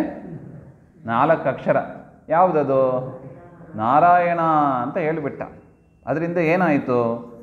ನಾಮ ವ್ಯಾಹರಣಂ ವಿಷ್ಣೋ ಯತಸ್ತದ್ ವಿಷಯಾಮತಿ ಸಾಂಕೇತ್ಯಂ ಪಾರಿಹಾಸ್ಯಂ ವಾ ಸ್ತೋಭಂ ಹೇಳನಮೇವ ವಾ ವೈಕುಂಠ ನಾಮ ಗ್ರಹಣಂ ಅಶೇಷ ಅಗಹರಂ ವಿದುಹು. ನಿಮಗೆ ಗೊತ್ತಿಲ್ಲವಾ? ಈ 4 ಅಕ್ಷರ ಇದೆ, ಅದನ್ನು ಹೇಗೆ ಹೇಳಬೇಕು? ಭಕ್ತಿಯಿಂದ ಹೇಳಿದರೆ ಮಹಾಪುಣ್ಯ, ಆದರೆ ಭಕ್ತಿಯಿಂದ ಅಲ್ಲ, ಸಾಂಕೇತ್ಯಂ, ಬರೀ ಹೇಳೋದಟ್ಟೆ. ಯಾರನ್ನು ಕರೆದದ್ದು ಇವನು? ಮಗನನ್ನು ಕರೆದಿದ್ದ ಅಷ್ಟೇ. ಅದಕ್ಕೆ ಮನೆಯಲ್ಲಿರುವ ಪ್ರತಿಯೊಂದು ಪದಾರ್ಥಕ್ಕೂ, ಕೇವಲ ಮಕ್ಕಳಿಗಲ್ಲ, ಒಂದು ಮೈಕು, ಅದಕ್ಕೂ ದೇವರು ಒಂದು ಹೆಸರಡಿ, ಕೇಶವ. ಕೇಶವನನ್ನು ತೊಗೊಂಬ ಹಾಗೆಂದ್ರೆ ಮೈಕ್ ತರಬೇಕು. ಹೇಗೆ ಹಿಂದಿನ ಕಾಲದವ್ರ ಚಿಂತನೆ ಹೇಗಿತ್ತು ನೋಡಿ. ಮನೆಯಲ್ಲಿರುವ ಪ್ರತಿಯೊಂದು ಪದಾರ್ಥಕ್ಕೂ ಕೂಡ ದೇವರ ಹೆಸರನ್ನು ಇಡಿ ಅಂತಾರೆ. ಪುಸ್ತಕ ತೊಗೊಂಬ ಹಾಗಂತ ಹೇಳ್ಬಾರ್ದು. ವೇದವ್ಯಾಸರನ್ನು ತೊಗೊಂಬ, ಎಷ್ಟು ಚಂದ ಇದೆ ನೋಡಿ. ಅದರಿಂದ ಸಾಂಕೇತ್ಯಂ, ಹಾಗಾದರೂ ದೇವರ ಸ್ಮರಣೆ ಮಾಡಿ ಅಂತಾರೆ. ಇನ್ನು ಪಾರಿಹಾಸ್ಯಂ, ಪರಿಹಾಸ ಮಾಡ್ತಾ ಹೇಳೋದು. ಬಂದರು ಹರಿಯಾಚಾರ್ಯ ಬಂದರು ಹಾಗೆ ಅಂತ, ಬಂದರು ವೇದವ್ಯಾಸರು ಬಂದರು, ಬೃಹಸ್ಪತಿ ಆಚಾರ್ಯ ಬಂದರು ಅಂತ ಹೇಳೋದಿಲ್ಲವೇ? ದೊಡ್ಡವರು ಬಂದರೆ ಬಂದರು ನೋಡಿ ಬೃಹಸ್ಪತಿಗಳು ಹಾಗೆಂತ ಪರಿಹಾಸ ಮಾಡೋದಿಲ್ಲ. ಆ ಥರ ವೇದವ್ಯಾಸರು ಬಂದರು ಹಾಗೆಂದರೆ ಏನು? ಪುರಾಣ ಹೇಳುವವರು ಅಂತ ಅರ್ಥ. ಆ ರೀತಿಯಾಗಿ ಪರಿಹಾಸದ ರೂಪದಲ್ಲಾದರೂ ಕೂಡ ದೇವರ ಸ್ಮರಣೆ ಮಾಡಿ ಅಂತಾರೆ. ಸ್ತೋಭಂ ಹೇಳನಮೇವ ವೈಕುಂಠ ನಾಮ ಗ್ರಹಣಂ. ಈ ರೀತಿಯಾಗಿ ಪರಮಾತ್ಮನ ನಾಮಸ್ಮರಣೆ ಅದೇನು ಮಾಡುತ್ತದೆ? ಅಶೇಷ ಅಗಹರಂ ವಿದುಹು, ಎಲ್ಲ ಪಾಪವನ್ನು ಕೂಡ ಅದು ತೊಳೆದಾಗ್ತದೆ ಹಾಗೆ ಅಂತ ಯಮದೂತರನ್ನ ಕುರಿತು ವಿಷ್ಣುದೂತರು ಹೇಳ್ತಾರೆ. ಈ ರೀತಿಯಾಗಿ ಯಮದೂತರು ಹೇಳ್ತಾರೆ ಇವನು ನಮ್ಮ ಕಡೆಯವನು ಹಾಗೆ ಅಂತ. ವಿಷ್ಣುದೂತರು ಹೇಳ್ತಾರೆ ಇಲ್ಲ ಇವನು ನಾರಾಯಣ ಅಂತ ಹೇಳಿದ್ದಾನೆ, ಅದರಿಂದ ಇವನು ನಮ್ಮ ಕಡೆಯವನು ಹಾಗೆ ಅಂತ. ನಮ್ಮ ಹತ್ರ ಬರ್ತಾರೆ ಅಂತ ಇಟ್ಟುಕೊಳ್ಳಿ. ಏನು ಹೇಳ್ತಾರೆ ಯಮದೂತರು? ಏನಬಹುದು? ನನಗೆ ಬೇಡ, ಇವನ್ನ ಕರ್ಕೊಂಡು ಹೋದರೆ ಯಮಪಟ್ಟಣವೇ ಹಾಳಾಗಿಬಿಡುತ್ತದೆ ಅಂತ ಹೇಳ್ಬೋದೋ ಏನೋ. ವಿಷ್ಣುದೂತರಂತೂ ಮೊದಲು ಬರೋದೇ ಇಲ್ಲ ನಮ್ಮ ಕಡೆ. ನಮ್ಮ ಪರಿಸ್ಥಿತಿ ಹೀಗಿರ್ತದೆ ನೋಡಿ. ಇವನು ನಮ್ಮ ಕಡೆ ಬೇಕು, ಇವರು ನಮ್ಮ ಕಡೆ ಬೇಕು ಅಂತ ಅಜಾಮೇಳನನ್ನು ಕರ್ಕೊಂಡು ಹೋಗ್ತಾರೆ. ನಮ್ಮ ಪರಿಸ್ಥಿತಿ ಏನು? ಇವರು ಬೇಡ ಅವರು ಬೇಡ ಅಂತ, ಅಂಥದೇ ಪರಿಸ್ಥಿತಿಯಲ್ಲಿ ನಾವು ಇರ್ತೀವೋ ಏನೋ ಹಾಗೆ ಅಂತ. ಈ ರೀತಿಯಾಗಿ ಈ ಅಜಾಮೇಳ ಇದನ್ನೆಲ್ಲ ನೋಡ್ತಾ ಕೂತಿದ್ದಾನೆ. ಯಮದೇವರು ಹೇಳಿದ ಮಾತು, ವಿಷ್ಣುದೂತರು ಹೇಳಿದ ಮಾತು ನೋಡಿ ಅವನಿಗೆ ಆಶ್ಚರ್ಯ ಅನಿಸ್ತಂತೆ. ಅಜಾಮಿಲ ಆಕರ್ಣ್ಯ ದೂತಾನಾಂ ಯಮಕೃಷ್ಣಯೋ ಧರ್ಮಂ ಭಾಗವತಂ ಶುದ್ಧಂ ತ್ರೈವಿದ್ಯಂ ತು ಚ ಗುಣಾಶ್ರಯಂ. ಎಂಥ ಪರಮಾತ್ಮನಪ್ಪ! ಒಂದು 4 ಅಕ್ಷರ ಹೆಸರು ಹೇಳಿದ್ದಕ್ಕೆ ಇಷ್ಟೊಂದು ಮಾತು ಬಂದೋಯ್ತಾ ಇಲ್ಲಿ? ನಾನೇನೋ ಭಕ್ತಿ ಗಿಕ್ತಿ ಐತಿ ಏನು ಕರೆದಿದ್ದಲ್ಲ, ಏನೋ ನನ್ನ ಮಗ ಕಾಪಾಡಪ್ಪ, ಇವ್ರು ಯಾರೋ ನೋಡಲಿಕ್ಕೆ ಭಯಾನಕವಾಗಿದ್ದಾರೆ, ಕಾಪಾಡು ಅಂತ ನನ್ನ ಮಗನನ್ನು ಕರೆದರೆ ಇಷ್ಟೊಂದು ಸಂವಾದ ಇದೆಲ್ಲ ಅಂತ ಕೇಳಿ ಅವನಿಗೆ ಆಶ್ಚರ್ಯ ಆಯಿತು. ಜೊತೆಗೆ ಏನಾಯಿತು? ಆ ಸಂಸ್ಕಾರ, ಆ ಒಳ್ಳೆಯ ಜೀವ, ಜೊತೆಗೆ ಭಕ್ತಿಯೂ ಬಂದೋಯ್ತಂತೆ. ಭಕ್ತಿಮಾನ್ ಭಗವತ್ಯಾಶು ಮಾಹಾತ್ಮ್ಯ ಶ್ರವಣಾಧರೇ ಅನುತಾಪೋ ಮಹಾದಾಸೇತ್ ಸ್ಮರತೋ ಅಶುಭಮಾತ್ಮನಃ ಅಂತ ಆಯಿತು ಅಂತ ಅವರಿಬ್ಬರು ಬಿಟ್ಟುಬಿಟ್ರು. ಯಮದೂತರು ಬಿಟ್ಟುಬಿಟ್ರು, ವಿಷ್ಣುದೂತರು ಬಿಟ್ಟುಬಿಟ್ರು. ಅವನು ಏನು ಮಾಡಿದ? ಅಜಾಮಿಳ ಗಂಗಾದ್ವಾರಂ ಉಪೇಯಾಯ ಮುಕ್ತ ಸರ್ವ ಅನುಬಂಧನಃ, ಎಲ್ಲವನ್ನು ಬಿಟ್ಟು ಗಂಗಾ ತೀರಕ್ಕೆ ಹೋಗಿ ದೊಡ್ಡ ತಪಸ್ಸು ಮಾಡಿದ, ಮಹಾ ತಪಸ್ಸನ್ನು ಮಾಡಿದ. ಹಿತ್ವಾ ಕಳೇಬರಂ ತೀರ್ಥೆ ಗಂಗಾಯ ದರ್ಶನಾದನು ಸದ್ಯ ಸ್ವರೂಪಂ ಜಗೃಹೆ ಭಗವತ್ ಪಾರ್ಶ್ವವರ್ತಿನ. ತನ್ನ ದೇಹವನ್ನು ಗಂಗಾ ನದಿಯಲ್ಲೇ ಬಿಟ್ಟು ಜೊತೆಗೆ ಭಗವಂತನ ಭಕ್ತರ ಜೊತೆಗೆ ಅವನು ಮೋಕ್ಷವನ್ನು ಹೊಂದಿದ ಅಂತ ಹೇಳ್ತಾ ಇದ್ದಾರೆ. ಯಯೇನಂ ಪರಮಂ ಗುಹ್ಯಂ ಇತಿಹಾಸಂ ಅಘಾಪಹಂ ಶೃಣಿಯ ಶ್ರದ್ಧೆಯ ಯುಕ್ತ ಯಶ್ಚ ಭಕ್ತಿಯ ಅನುಕೀರ್ತಯೇ. ಈ ಒಂದು ಇತಿಹಾಸವನ್ನು ಭಕ್ತಿಯಿಂದ ಕೇಳಬೇಕು. ಇದು ಗುಹ್ಯವಾದದ್ದು, ಇದು ಸಾಮಾನ್ಯ ಅರ್ಥನೇ ಆಗೋದಿಲ್ಲ ಇದು. ಅದರಿಂದ ಶ್ರದ್ಧೆಯಿಂದ ಇಟ್ಟು ಭಕ್ತಿಯಿಂದ ಕೇಳಬೇಕು. ಅಂಥವರಿಗೆ ಏನಾಗ್ತದೆ? ನವೈಸ ನರಕಂ ಗಚ್ಚೆ ನೇಕ್ಷಿತೋ ಯಮಕಿಂಕರೈಹಿ. ನೋಡಿ, ನಿಮಗೆಲ್ಲ ಒಂದು ಬೋನಸ್ ದೇವರು ಕೊಟ್ಟಿದ್ದಾನೆ ಇವತ್ತು. ಭಾಗವತ ಕೇಳಿದ್ದಕ್ಕೆ ಬಂದ ಬೋನಸ್ ಏನು? ಈ ಕಥೆಯನ್ನು ಕೇಳಿದ್ದಕ್ಕೆ ನಿಮಗೆ ನರಕ ಆಗೋದಿಲ್ಲ. ಅಷ್ಟು ಮಾತ್ರ ಇಲ್ಲ, ನೇಕ್ಷಿತೋ ಯಮಕಿಂಕರೈಹಿ, ಯಮಕಿಂಕರರನ್ನು ನೀವು ನೋಡೋದಿಲ್ಲ. ಯಾಕೆ? ನಿಮ್ಮ ಬಾಯಲ್ಲಿ ಏನು ಬಂದಿದೆ? ನಾರಾಯಣ ಅಂತ ಬಂದಿದೆ. 4 ಅಕ್ಷರ ಬಂದೋಯ್ತು. ಅದರಿಂದ ನೀವು ಸೇಫ್ ಝೋನಿಗೆ ಹೋಗ್ಬಿಟ್ರ ನೀವು. ಅದರಿಂದ ಇದು ಬೋನಸ್ಸು ಅಂತ ಹೇಳ್ತಾರೆ. ಯದ್ಯಪ್ ಅಮಂಗಲೋ ಮರ್ತ್ಯೋ ವಿಷ್ಣುಲೋಕೆ ಮಹೀಯತೆ ಮ್ರಿಯಮಾಣೋ ಹರೇರ್ನಾಮ ಗೃಣನ್ ಪುತ್ರೋಪಚಾರಿತಂ ಅಜಾಮಿಲೋ ಅಪಿ ಅನುಗಾನ್ ಮುಕ್ತಿಂ ಕಿಮುತ ಶ್ರದ್ಧೆಯ ಗುಣ. ಏನು ಮಗನನ್ನು ಕರೆದಿದ್ದಕ್ಕೆ ಭಕ್ತಿ ಬಂದು ಅವನು ಅಜಾಮಿಳ ಮೋಕ್ಷವನ್ನು ಪಡೆದ ಅಂತ ಆದ ಮೇಲೆ ಶ್ರದ್ಧೆಯಿಂದ ಭಕ್ತಿಯಿಂದ ನಾಮಸ್ಮರಣೆ ಮಾಡಿದರೆ, ಸಹಸ್ರನಾಮ ಕೃಷ್ಣ ಅಷ್ಟೋತ್ತರ ಎಷ್ಟು ಹೆಸರಿದೆ ದೇವರದ್ದು ಪಠನ ಮಾಡಿದರೆ ಭಕ್ತಿಯಿಂದ ಭಕ್ತಿ ಬರೋದಿಲ್ಲ, ಮೋಕ್ಷ ಬರೋದಿಲ್ಲ ಅಂತ ಯಾಕೆ ಚಿಂತನೆ ಮಾಡಬೇಕು? ಭಕ್ತಿ ಬಂದೇ ಬರುತ್ತದೆ, ಮೋಕ್ಷ ಹಾಗೇ ಆಗ್ತದೆ. ಹಾಗೆ ಅಂತ ಒಂದು ದೃಷ್ಟಾಂತವನ್ನು ಕೊಟ್ಟು ಭಾಗವತ ನಮ್ಮನ್ನು ಎಚ್ಚರಿಸ್ತಾ ಇದ್ದೆ. ಹಾಗೆ ಅಂತ ಇಷ್ಟಕ್ಕೆ ಮುಗುದಿಲ್ಲ. ಯಮದೂತರು ಹೋದರು. ಯಮದೂತರು ಹೋಗಿ ಯಮನತ್ರ ಕೇಳಿದರಂತೆ, ಕತಿಸಂತೀಹ ಶಾಸ್ತಾರೋ ಜೀವಲೋಕಸ್ಯ ವೈ ಪ್ರಭೋ. ಸ್ವಾಮಿ, ನಮ್ಮನ್ನು ಆಳುವವರು ಎಷ್ಟು ಜನರಿದ್ದಾರೆ? ಹಾಗೆ ಅಂತ. ಯಾಕೆ? ನೀವು ಕರ್ಕೊಂಡು ಬಾ ಅಂತ ಹೇಳಿದ್ರಿ ಅಜಾಮೇಳನನ್ನು, ನಾವು ಈಗ ಕರ್ಕೊಂಡು ಬಂದರೆ ಅಲ್ಲಿ ವಿಷ್ಣುದೂತರು ಬಂದು ನಮ್ಮನ್ನು ಓಡಿಸ್ಬಿಟ್ರು. ಹಾಗೆ ನಮ್ಮನ್ನು ಶಾಸನ ಮಾಡುವವರು ಎಷ್ಟು ಜನ ಇದ್ದಾರೆ? ಹೌದಲ್ಲ? ಒಬ್ಬರು ಹೇಳಬೇಕಷ್ಟೆ. ಇಬ್ಬರು ಹೇಳಿದರೆ, ವಿರುದ್ಧ ಹೇಳಿದರೆ, ಅಲ್ಲಿ ಸ್ವಾಮಿಗಳು ಒಂದು ಉದಾಹರಣೆ ಕೊಡ್ತಾರೆ. ಒಂದು ಪಂಕ್ತಿಯಲ್ಲಿ ಬಡಿಸೋಕ್ಕೆ ಅಂತ ಬಂದಿರ್ತಾರೆ, ಮೇಲ್ವಿಚಾರ ಮಾಡುವವರು ಅಂತ ಒಬ್ಬರು ಇರ್ತಾರೆ. ಇನ್ನೊಬ್ಬರು ಬಂದು ಸೇರಿಕೊಂಡ್ರು ಅಂತ ಇಟ್ಟುಕೊಳ್ಳಿ. ಇಬ್ಬರು ಮೇಲ್ವಿಚಾರ ಮಾಡುವವರು. ಒಬ್ಬರು ಹೇಳ್ತಾರೆ ಈ ಪಂಕ್ತಿಗೆ ಹೋಗಿ ಬಡಿಸು ಅಂತ ಹೇಳ್ತಾರೆ, ಇನ್ನೊಬ್ಬರು ಹೇಳ್ತಾರೆ ಆ ಪಂಕ್ತಿಗೆ ಹೋಗಿ ಬಡಿಸು ಅಂತ ಹೇಳ್ತಾರೆ. ಬಡಿಸುವವರು ಯಾರ ಮಾತು ಕೇಳಬೇಕು? ಕೊನೆಯಲ್ಲಿ ಈ ಪಂಕ್ತಿಗೂ ಇಲ್ಲ ಆ ಪಂಕ್ತಿಗೂ ಅವರಿಟ್ಟು ಓಡೋಗ್ಬಿಡ್ತಾರೆ ಅಷ್ಟೆ. ಆ ಥರ ಪರಿಸ್ಥಿತಿ ಆಗ್ತದೆ. ಹಾಗೆ ಅದರಿಂದ ಶಾಸನ ಮಾಡುವವರು ಎಷ್ಟು ಜನ ಇರಬೇಕು? ಒಬ್ಬರು ಇರಬೇಕು.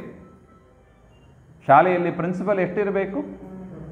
ಇಬ್ಬರು ಪ್ರಿನ್ಸಿಪಾಲ್ ಇದ್ದರೆ ಗತಿ ಏನು? ಜಗತ್ತಿಗೆ ಸ್ವತಂತ್ರ ಎಷ್ಟು ಜನ ಇರಬೇಕು? ಏಕೋ ನಾರಾಯಣ ಆಸೀತ್ ಸ್ವತಂತ್ರೋ ಭಗವಾನ್ ವಿಷ್ಣು. ಒಬ್ಬರು ಸ್ವತಂತ್ರ ಇದ್ದರೆ ಸರಿಯಾಗಿ ನಡೀತದೆ. ಇಬ್ಬರಿಬ್ಬರು ಸ್ವತಂತ್ರ ಇದ್ದರೆ ಅದು ಕುತಂತ್ರನೇ ಆಗ್ತದೆ.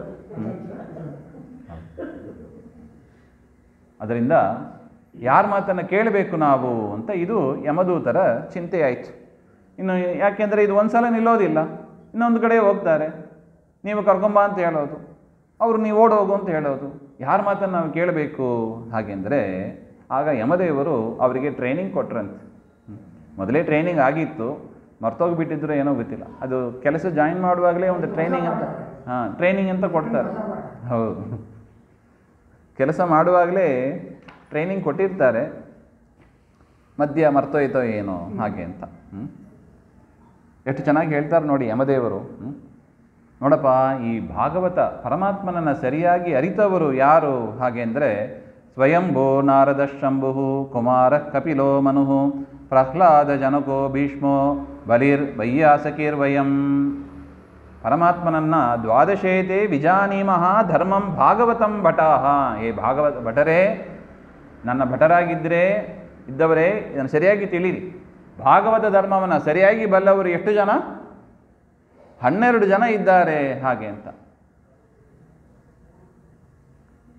ಯಾರವರು? ಸ್ವಯಂಭು ಬ್ರಹ್ಮದೇವರು, ನಾರದರು, ಶಂಭು ರುದ್ರದೇವರು, ಕುಮಾರ ಸನತ್ಕುಮಾರರು ಅಂದರೆ ಮನ್ಮಥ ಅಂತ, ಕಪಿಲನಾಮಕ ಪರಮಾತ್ಮ, ಮನು ಸ್ವಯಂಭುವ ಮನು, ಪ್ರಹ್ಲಾದ ಜನಕ ಮಹಾರಾಜ, ಭೀಷ್ಮಾಚಾರ್ಯರು, ಬಲಿ ವಾಮನಾವತಾರದಲ್ಲಿ ಬರ್ತದೆ ನೋಡಿ, ಬಲಿಚಕ್ರವರ್ತಿ, ವೈಯಾಸಕಿ ವೇದವ್ಯಾಸರ ಮಗನಾದ ಶುಕಾಚಾರ್ಯರು ಗೊತ್ತು, ವಯಂ ನಾನು ಅಂತ ಯಮದೇವರು ತನ್ನನ್ನೇ ಹೇಳ್ಕೊತಾರೆ. ನಮಗೆ ದ್ವಾದಶೈತೆ, ಈ 12 ಜನಕ್ಕೆ ಏನು ಗೊತ್ತಿದೆ? ಭಾಗವತ ಧರ್ಮ ಅಂದರೆ ಏನು ಅಂತ ಗೊತ್ತಿದೆ. ಅದು ಏನಾಗಿದೆ? ಅದು ಗುಹ್ಯಂ ವಿಶುದ್ಧಂ ದುರ್ಬೋಧಂ. ಅದು ಗುಹ್ಯವಾದದ್ದು, ಅದು ಶುದ್ಧವಾದದ್ದು, ಅದು ದುರ್ಬೋಧಂ ತಿಳಿಯಲು ಕಷ್ಟವಾದದ್ದು. ತಿಳಿಯೋದೇ ಕಷ್ಟ ಅಂದರೆ ಆಚರಿಸೋದು ಇನ್ನೂ ಕಷ್ಟ ಇದೆ. ಅದರಿಂದ ಏನು ಮಾಡಬೇಕು? ಭಾಗವತ ಆಲಯಂ ಪಿಬತ. ಒಂದು ಬಾರಿ ಕೇಳಿದರೆ ಬರೋದಿಲ್ಲ ರೀ ಅದು. ಮತ್ತೆ ಮತ್ತೆ ಈ ವರ್ಷ ಕೇಳಿದ್ದೀವಿ, ಪೃಷ್ಠಪದಿ ಭಾಗವತ ಮುಗೀತು ಅಂತ ತಿಳಿಬೇಡಿ. ಮುಂದಿನ ವರ್ಷ ಆಯೋಜಕರು ರೆಡಿಗಿದ್ದಾರೆ, ಅವರು ಮುಂದಿನ ವರ್ಷ ಭಾಗವತ ಹೇಳಿಸ್ತಾರೆ.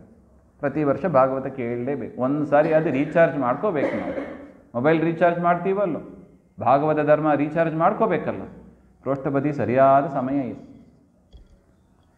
ಅದರಿಂದ ಯಜ್ಞ ಅಥವಾ ಅಮೃತಮಶ್ನುತೆ, ಈ ಭಾಗವತ ಧರ್ಮ ತಿಳಿದರೆ ಏನಾಗ್ತದೆ? ಮೋಕ್ಷವನ್ನೇ ಪಡೀತಾರೆ ಅವರು, ಹಾಗೆ ಅಂತ.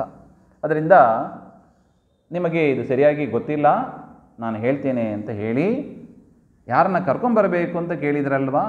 ತಾನಾನ ಯದ್ವಮಸತೋ ವಿಮುಖಾನ್ ಮುಕುಂದ ಪಾದಾರವಿಂದ ಮಕರಂದ ರಸಾದ ಶಸ್ತ್ರಂ. ಯಾರು ಪರಮಾತ್ಮನ ಪಾದಾರವಿಂದ ಆ ಕಮಲ, ಆ ಕಮಲದಲ್ಲಿ ಇರುವ ಆ ರಸ, ಅದಕ್ಕೆ ವಿಮುಖರಾಗಿ ಇರ್ತಾರೆ. ಅಂದರೆ ಪರಮಾತ್ಮನ ಪಾದ ಸೇವನೆ, ಪರಮಾತ್ಮನ ಕುರಿತಾದ ವಿಚಾರ ಶ್ರವಣ ಮನನಾದಿಗಳನ್ನು ಯಾರು ಮಾಡೋದಿಲ್ಲ, ಪರಮಾತ್ಮನಲ್ಲಿ ಆದರ ಇಲ್ಲ, ಅವರನ್ನು ಕರ್ಕೊಂಡು ಬನ್ನಿ. ನಿಷ್ಕಿಂಚನೈ ಪರಮಹಂಸ ಕುಲೈರಸಜ್ಞೈ ಜುಷ್ಟಾದ್ಗೃಹೇ ನಿರಯ ವರ್ತಮನಿ ಬದ್ಧ ತೃಷ್ಣಾನ್ ಜಿಹ್ವಾನ ಭಕ್ತಿ ಭಗವತ್ ಗುಣನಾಮಧೇಯಂ. ಯಾರ ನಾಲಿಗೆ ಅದು ಭಗವಂತನ ಗುಣಗಾನ ಮಾಡೋದಿಲ್ಲ. ನಾಲಿಗೆ ಇರೋದು ಯಾತಕ್ಕೆ? ಊಟಕ್ಕೆ ಅಲ್ಲ. ನಾಲಿಗೆ ಇರೋದು ದೇವರ ಗುಣಗಾನ ಮಾಡೋದಕ್ಕೆ. ಯಾರ ನಾಲಿಗೆ ದೇವರ ಗುಣಗಾನ ಮಾಡೋದಿಲ್ಲ, ಅವರನ್ನು ಕರ್ಕೊಂಬನ್ನಿ. ಚೇತಶ್ಚ ನ ಸ್ಮರತಿ ತಚ್ಚರಣಾರವಿಂದಂ. ಇನ್ನು ಯಾರ ಮನಸ್ಸು ದೇವರ ಸ್ಮರಣೆಯನ್ನು ಮಾಡೋದಿಲ್ಲ, ಮನಸ್ಸಿರೋದು ಯಾತಕ್ಕೆ? ದೇವರನ್ನು ಚಿಂತನೆ ಮಾಡೋದಕ್ಕೆ ಮನಸ್ಸಿರೋದು. ದೇವರನ್ನು ಬಿಟ್ಟು ಉಳಿದ ಲೌಕಿಕ ವಿಚಾರದ ಚಿಂತನೆಯನ್ನು ಮಾಡ್ತಾ ಇರ್ತಾರಲ್ಲ, ಅವರನ್ನು ಕರ್ಕೊಂಬನ್ನಿ. ಪರಮಾತ್ಮನ ಸ್ಮರಣೆ ಮಾಡುವವರನ್ನು ಅವರ ಹತ್ರ ಹೋಗಬೇಡಿ ಅಂತ ಎಷ್ಟು ಚಂದ ಕನಕದಾಸರು ಹೇಳಿದ್ದಾರೆ ನೋಡಿ. ಮುಟ್ಟಬೇಡಿ, ಪ್ರಸನ್ನ ವೆಂಕಟದಾಸರು ಅನಿಸ್ತಾರೆ. ಮುಟ್ಟಬೇಡಿ ಮುರಹರನ ದಾಸರನ್ನು ಕಟ್ಟು ಮಾಡಿದನಂತೆ ಯಮತನ್ನ ದೂತರನು. ಯಮದೂತರನ್ನು ಯಮದೇವರು ಕಂಟ್ರೋಲ್ ಮಾಡ್ತಾರೆ. ಇದೆ ಈ ಭಾಗವತದ ಚಿಂತನೆಯಿಂದ ಇಟ್ಟುಕೊಂಡು ಆ ಹಾಡು ಹೊರಟಿದೆ ಹಾಗೆ ಅಂತ. ಈ ರೀತಿಯಾಗಿ ಆ ಯಮನ ಮಾತು ಕೇಳಿ ವಿಸ್ಮಯದಿಯ ಯಮಕಿಂಕರಾಹತೆ, ಅವರಿಗೆ ಆಶ್ಚರ್ಯ ಆಯ್ತಂತೆ. ಎಂಥ ಉತ್ತಮನಾಗಿದ್ದಾನೆ ಪರಮಾತ್ಮ, ನಿಮ್ಮ ಸೇವೆ ಮಾಡೋದು ಬದಲು ವಿಷ್ಣುವಿನ ಸೇವೆ ಮಾಡೋದೇ ಉತ್ತಮ ಅಂತ ಅನ್ನಿಸ್ತೋ ಏನೋ, ಅಷ್ಟು ಪರಿವರ್ತನೆ ಆಯಿತು. ಯಮದೇವರು ಅಂದರೆ ಮಹಾಜ್ಞಾನಿಗಳು. ನಮಗೆ ಅವರ ಚಿಂತನೆ ಅರ್ಥ ಆಗಬೇಕು ಅಂದರೆ ವಿದುರನಾಗಿ ನೋಡಬೇಕು ನಾವು. ಎಂಥ ರಾಜನೀತಿ, ಎಂಥ ಒಂದು ಧೈರ್ಯ, ಅದೆಲ್ಲ ವಿದುರನಲ್ಲಿ ಕಾಣಬಹುದು. ವಿದುರನಲ್ಲೇ ಇಟ್ಟಿದೆ. ಹಾಗೆಂದರೆ ಮೂಲ ರೂಪದಲ್ಲಿ ಎಷ್ಟು ಆ ನಚಿಕೇತನಿಗೆ ಉಪದೇಶ ಮಾಡ್ತಾರೆ ನೋಡಿ. ಕಠೋಪನಿಷತ್ತಿನಲ್ಲಿ ಬರುವ ವಿಚಾರ ಭಾರಿ ಚಂದ ಇದೆ. ತೇನಾಚ್ಯುತಾಶ್ರಯಜನಂ ಪರಿಶಂಕಮಾನ ದ್ರಷ್ಟುಂ ಚ ಬಿಭ್ಯತಿ ತತಃ ಪ್ರಭೃತಿ ಸ್ಮ ರಾಜನ್ ಯಥಾಶು ಜಾತಯಾ ಭಕ್ತಿಯ ಶುದ್ಧೇನಾತ್ಮಾವ್ರತಾದಿಭಿಃ ಇತಿಹಾಸಮಿಮಂ ಗುಹ್ಯಂ ಭಗವಾನ್ ಕುಂಭಸಂಭವಃ ಕಥಯಾಮಾಸ ಮಲಯ ಆಸೀನೋ ಹರಿಮರ್ಚಯನ್. ಹಾಗೆ ಅಂತ.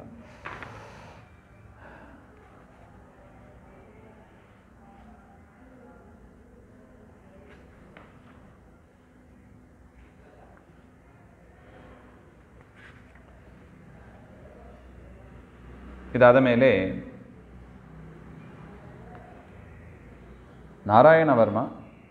ನಾರಾಯಣವರ್ಮದ ಒಂದು ವಿಚಾರವನ್ನು ಕೂಡ ಹೇಳ್ತಾರೆ. ಒಂದು ನಾಮಸ್ಮರಣೆ ಮಹತ್ವ ಬಂತು, ಇನ್ನೊಂದು ಸ್ತೋತ್ರದ ಮಹತ್ವ ಬಂತು. ಕ್ರೀಡನ್ನಿವ ವಿನಿರ್ಜಿತ್ಯ ಅಂತಾರೆ. ಇಂದ್ರದೇವರು ಆ ವೃತ್ರಾಸುರನನ್ನು ಆಟ ಆಡಿ ಗೆದ್ದಂತೆ ಅನಾಯಾಸವಾಗಿ ಗೆದ್ದರು ಹಾಗೆ ಅಂತ ಆ ವಿಚಾರವನ್ನು ಹೇಳಿ ಅಂತ ಹೇಳಿದಾಗ ಶುಕಾಚಾರ್ಯರು ಅದನ್ನು ಹೇಳ್ತಾ ಇದ್ದಾರೆ. ಒಂದು ಸಮಯ ಬೃಹಸ್ಪತಿ ಆಚಾರ್ಯರಿಗೂ ಇಂದ್ರದೇವರಿಗೂ ವೈಮನಸ್ಯ ಆಯಿತು.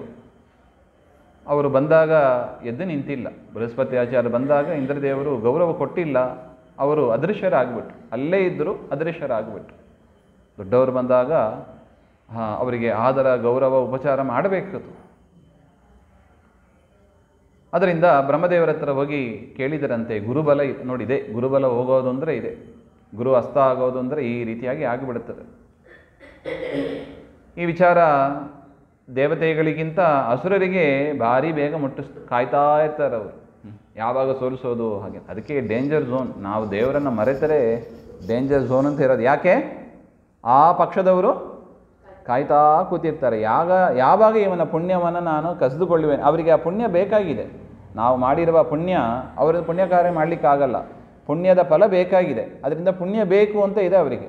ಏನಾರು ಮಾಡಿ ನಮ್ಮ ಒಳಗಿದ್ದು ಆ ಪುಣ್ಯವನ್ನು ಕಸ್ಕೊಂಡ್ಬಿಡಬೇಕು ಅಂತ ಕಾಯ್ತಾ ಇರ್ತಾರೆ. ನಾವು ದೇವರನ್ನು ಮರಿತೀವಿ, ನಮ್ಮ ಒಳಗೆ ಪ್ರವೇಶ ಮಾಡ್ತಾರೆ, ಹೌದು, ಕಳ್ಳತನ ಅಂತಾನೆ ಮಾಡ್ತಾರೆ. ನಾವು ಎಚ್ಚರ ಇಲ್ಲದೇ ಇರುವಾಗ ಮನೆಯಿಂದ ತಗೊಂಡು ಹೋಗ್ತಾರೆ. ಹೌದಲ್ಲ? ಅದೇ ಥರನೇ ಮಾಡ್ತಾರೆ. ಅದಕ್ಕೆ ನಮಗೆ ಸೇಫ್ ಗಾಡ್ ಯಾರು? ಪರಮಾತ್ಮ. ಅವನನ್ನು ನಾವು ನಮಗೆ ಕವಚ, ಮಹಾ ಕವಚ ಅದು.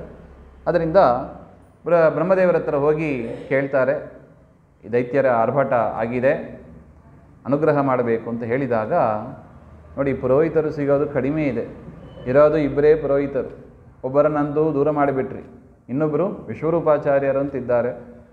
ನೋಡಿ, ತಿರ್ಗ ಅದೇ ತಪ್ಪು ಎಲ್ಲರೂ ಮಾಡುವವರೇ. ತಪ್ಪು ಮಾಡದೆ ಇರುವವರು ಸಿಗಬೇಕು ಅಂದರೆ ಭಾರಿ ಕಷ್ಟ ಇದೆ. ಅಲ್ಲಿ ರುಜಿಯೋಗಿಗಳಿಗೆ ಆ ಗುಂಪಿಗೆ ಹೋಗಬೇಕು. ಅದರಿಂದ ಸ್ವಲ್ಪ ಸಹನೆ ಮಾಡಿಕೊಂಡು ಇರ್ರಿ ನೀವು. ಪುರೋಹಿತರು ತಪ್ಪು ಮಾಡೋದಿಲ್ಲ ಅಂತ ಇಲ್ಲ, ವಿದ್ವಾಂಸರು ತಪ್ಪು ಮಾಡೋದಿಲ್ಲ ಅಂತ ತಿಳಿಯಬಾರ್ದು. ನಾವು ಎಲ್ಲರೂ ತಪ್ಪು ಮಾಡುವವರೇ. ಅದರಿಂದ ಆ ಒಂದು ಎಚ್ಚರವನ್ನು ಹೇಳಿ ವಿಶ್ವರೂಪಾಚಾರ್ಯರನ್ನು ಆಯ್ಕೆ ಮಾಡಿಕೊಳ್ಳಿ ಅಂತ ಹೇಳಿ ಬ್ರಹ್ಮದೇವರು ಹೇಳಿದಾಗ ದೇವತೆಗಳು ಹೋಗಿ ಪ್ರಾರ್ಥನೆ ಮಾಡ್ತಾರೆ. ಆಯಿತು ಅಂತ ಒಪ್ಕೋತಾರೆ. ಅವರು ಒಂದು ಯಾಗವನ್ನು ಮಾಡಿ ಈ ಒಂದು ನಾರಾಯಣ ವರ್ಮ ಅದನ್ನು ಉಪದೇಶ ಮಾಡ್ತಾರೆ. ಆ ನಾರಾಯಣ ವರ್ಮವನ್ನು ಉಪದೇಶವನ್ನು ಪಡೆದು, ಅದು ದೊಡ್ಡ ಕವಚ, ನಾರಾಯಣ ಕವಚ ಅದು. ಆ ಕವಚವನ್ನು ತೊಟ್ಟು ದೇವತೆಗಳು ಯುದ್ಧಕ್ಕೆ ಹೋಗ್ತಾರೆ. ಅಲ್ಲಿ ದೈತ್ಯರೆಲ್ಲ ಸೋತೋಗ್ತಾರೆ.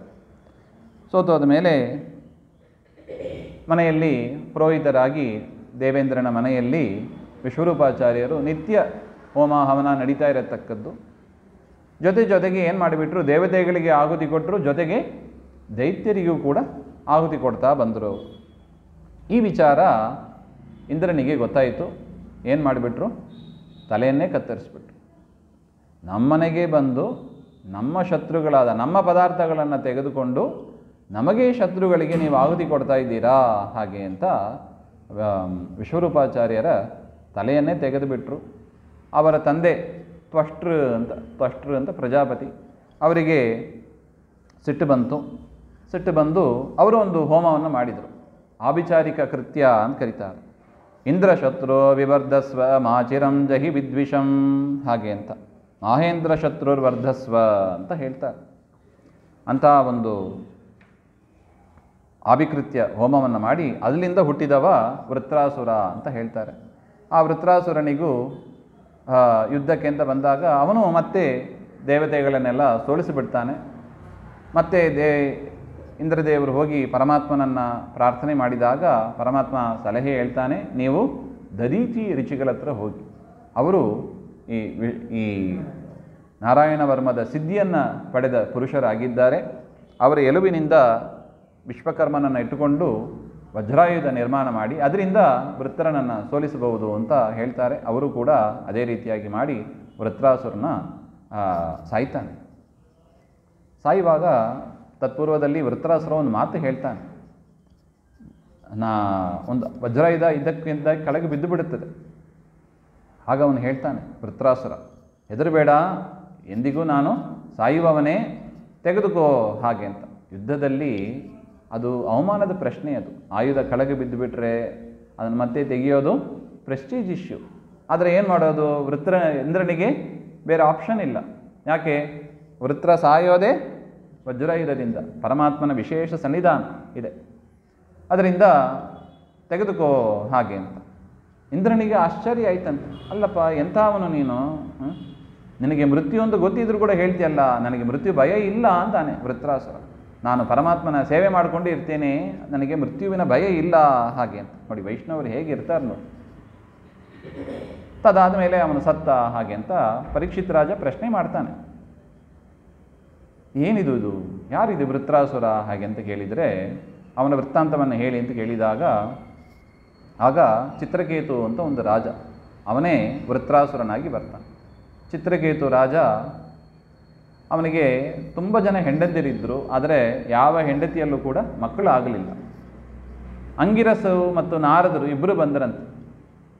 ಅವನು ಪಾಪ ಪುತ್ರ ಇಲ್ಲ ಅಂತ ಶೋಕದಿಂದ ಒದ್ದಾಡ್ತಾ ಇದ್ದ. ಅವನಿಗೆ ಸಂಕರ್ಷಣ ರೂಪಿ ಪರಮಾತ್ಮನ ಒಂದು ಮಂತ್ರವನ್ನು ಉಪದೇಶ ಮಾಡೋಣ ಅಂತ ನಾರದರು ಅಂಗಿರಸು ಋಷಿಗಳು ಬಂದರೆ, ಅವನಿಗೆ ಈ ಮಂತ್ರ ಉಪದೇಶ ಎಲ್ಲ ಬೇಕಾಗಿಲ್ಲ. ಅವನಿಗೇನು ಬೇಕಾಗಿತ್ತು? ಮಕ್ಕಳು ಬೇಕಾಗಿತ್ತು. ಅದರಿಂದ ಅಂಗಿರಸರ ಹತ್ರ ಗೋಳಾಯ್ಕೊಂಡ, ನನಗೆ ಸಂತಾನ ಬೇಕು, ಅನುಗ್ರಹ ಮಾಡಿ ಹಾಗೆ. ಆಯಿತು ಅಂತ ಒಂದು ವ್ಯವಸ್ಥೆ ಮಾಡ್ತಾರೆ. ಮಕ್ಕಳು ಆಗ್ತದೆ ನಿನಗೆ ಅಂತ ಹೇಳ್ತಾರೆ. ಜ್ಯೇಷ್ಠ ಮಹಿಷಿ ಹತ್ರ ಒಂದು ಸಂತಾನ ಉತ್ಪನ್ನ ಆಯಿತು. ರಾಜನಿಗೆ ಭಾರಿ ಸಂತೋಷ, ಚಿತ್ರಕೇತು ರಾಜನಿಗೆ. ಎಲ್ಲರಿಗೂ ದಾನ ದಕ್ಷಿಣೆ ಕೊಟ್ಟು ಆ ತಾಯಿ ಮಗು ಅವರನ್ನು ಚೆನ್ನಾಗಿ ಪ್ರೀತಿ ಮಾಡಲಿಕ್ಕೆ ಶುರು ಮಾಡಿಬಿಟ್ಟ. ಬೇರೆ ಹೆಂಡಂದಿರನ್ನು ನೋಡಲೇ ಇಲ್ಲ. ಅವರಿಗೆಲ್ಲ ಅಸೂಯೆ ಬಂತು. ಈ ಮಗು ಬಂದ ಗಳಿಗೆ ರಾಜ ಮೊದಲೇ ನಮಗೆ ದುಃಖ ಇಲ್ಲ, ಮಕ್ಕಳಿಲ್ಲ ಅಂತ ಒಂದು ದುಃಖ, ಈಗ ರಾಜನೂ ಕೂಡ ನಮ್ಮನ್ನು ದೂರ ಮಾಡಿದಲ್ಲ ಅಂತ ಒಂದು ದುಃಖ, ಹೊಟ್ಟೆ ಕಿಚ್ಚು. ಆ ಮಗುವನ್ನೇ ವಿಷ ಹಾಕಿ ಅವರೆಲ್ಲ ಸಂಹಾರ ಮಾಡಿಬಿಟ್ರು. ಮಗು ಇದ್ರೆ ತಾನೇ ಹಾಗೆ ಅಂತ ಯಾರಿಗೂ ಗೊತ್ತಿಲ್ಲದೆ ವಿಷ ಹಾಕಿಬಿಟ್ಟಿದ್ದಾರೆ. ನೋಡ್ತಾರೆ, ಗೋಳಾಯ್ಕೊತಾನೆ, ಇದ್ದ ಒಂದು ಸಂತಾನ ಹೋಯ್ತಲ್ಲ ಹಾಗೆ ಅಂತ. ಆಗ ಮತ್ತೆ ಅಂಗಿರಸು ನಾರದರು ಬರ್ತಾರೆ. ಕೇಳಿದ, ನೋಡಿ ನನಗೆ ಮಗು ಬೇಕೇ ಬೇಕು ಹಾಗೆ ಅಂತ. ಏನು ಮಾಡಬೇಕು? ಅಂಗಿರಸರು ಆ ಜೀವ ಶರೀರ ಬಿಟ್ಟು ಹೋದಲ್ಲ, ಆ ಜೀವನನ್ನು ಕರೆಸಿ ಮಾತಾಡಿದ್ರಂತೆ. ನೋಡಪ್ಪ, ನಿಮ್ಮ ತಂದೆ ತಾಯಿಯರು ಪ್ರಾರ್ಥನೆ ಮಾಡ್ತಾ ಇದ್ದಾರೆ, ಅದರಿಂದ ನೀನು ಜೀವಮಾತ್ಮನ್ ಪಶ್ಯಭದ್ರಂ ಮೇ ಮಾತರಂ ಪಿತರಂ ಚತೆ ಸುಹೃದೋ ಬಾಂಧವಾನ್ ಸ್ತಪ್ತಾನ್ ಶುಷಾ ತ್ವತ್ಕೃತೆಯ ವೃಷಂ. ನೀನಿಲ್ಲ ಅಂತ ಇವರು ದುಃಖ ಪಡ್ತಾ ಇದ್ದಾರೆ, ಅದರಿಂದ ನೀನು ಬಂದು ಈ ಶರೀರದಲ್ಲಿ ಸೇರ್ಕೋ ಹಾಗೆ ಅಂತ ಹೇಳಿದರೆ, ಆ ಜೀವ ಮಾತಾಡಿದಂತೆ, ಕಸ್ಮಿನ್ ಜನ್ಮನ್ಯಮೀ ಬ್ರಹ್ಮನ್ ಪಿತರೋ ಮಾತರೋ ಭವನ್ ಕರ್ಮಭಿಃ ಭ್ರಾಮ್ಯಮಾಣಸ್ಯ ದೇವತಿರ್ಯಂಗ್ ನೃಯೋನಿಷು ಹಾಗೆ. ಅಲ್ಲ, ಇವರು ಎಷ್ಟು ಜನ್ಮದಲ್ಲಿ ನನಗೆ ತಂದೆ ತಾಯಿಗಳು, ಎಷ್ಟು ಚಂದ ಇದೆ ನೋಡಿ ಮಾತು.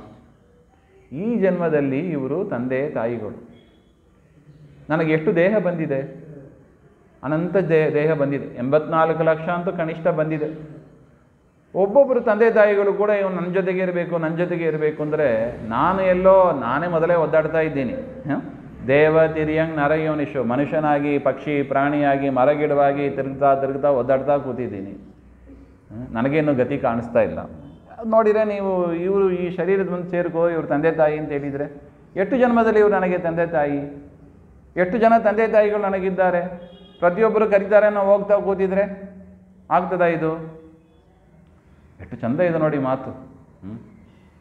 ಜನಯತ್ಯಾಶು ವೈರಾಗ್ಯಂ ಅಂತ ಹೇಳ್ತಾರೆ. ಭಾಗವತ ಕೇಳಿದರೆ ವೈರಾಗ್ಯ ಕೂಡಲೇ ಹುಟ್ಟದಂತೆ. ಯಾಕೆ ನೋಡಿ, ಇಂಥ ಮಾತುಗಳಿದೆ.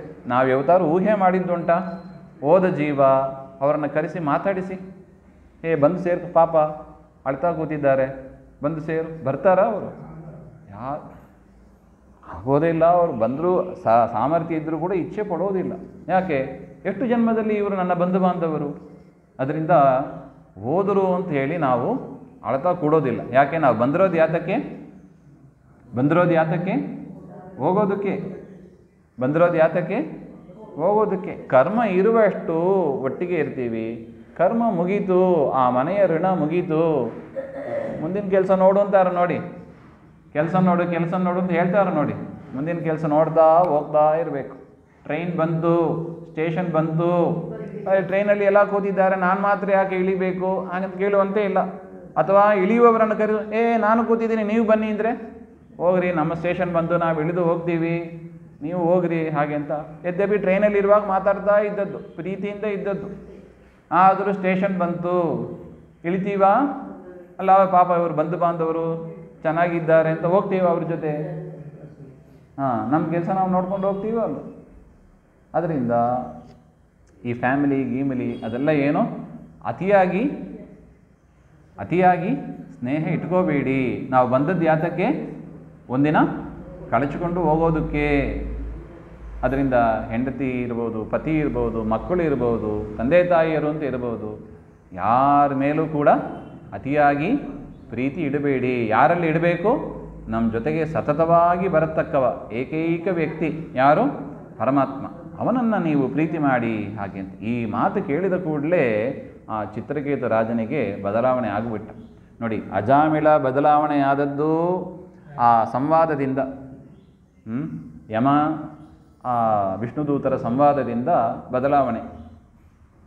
ಈ ಚಿತ್ರಕೇತು ಬದಲಾವಣೆ ಆದದ್ದು ತನ್ನ ಮಗನ ಮಾತಿನಿಂದ.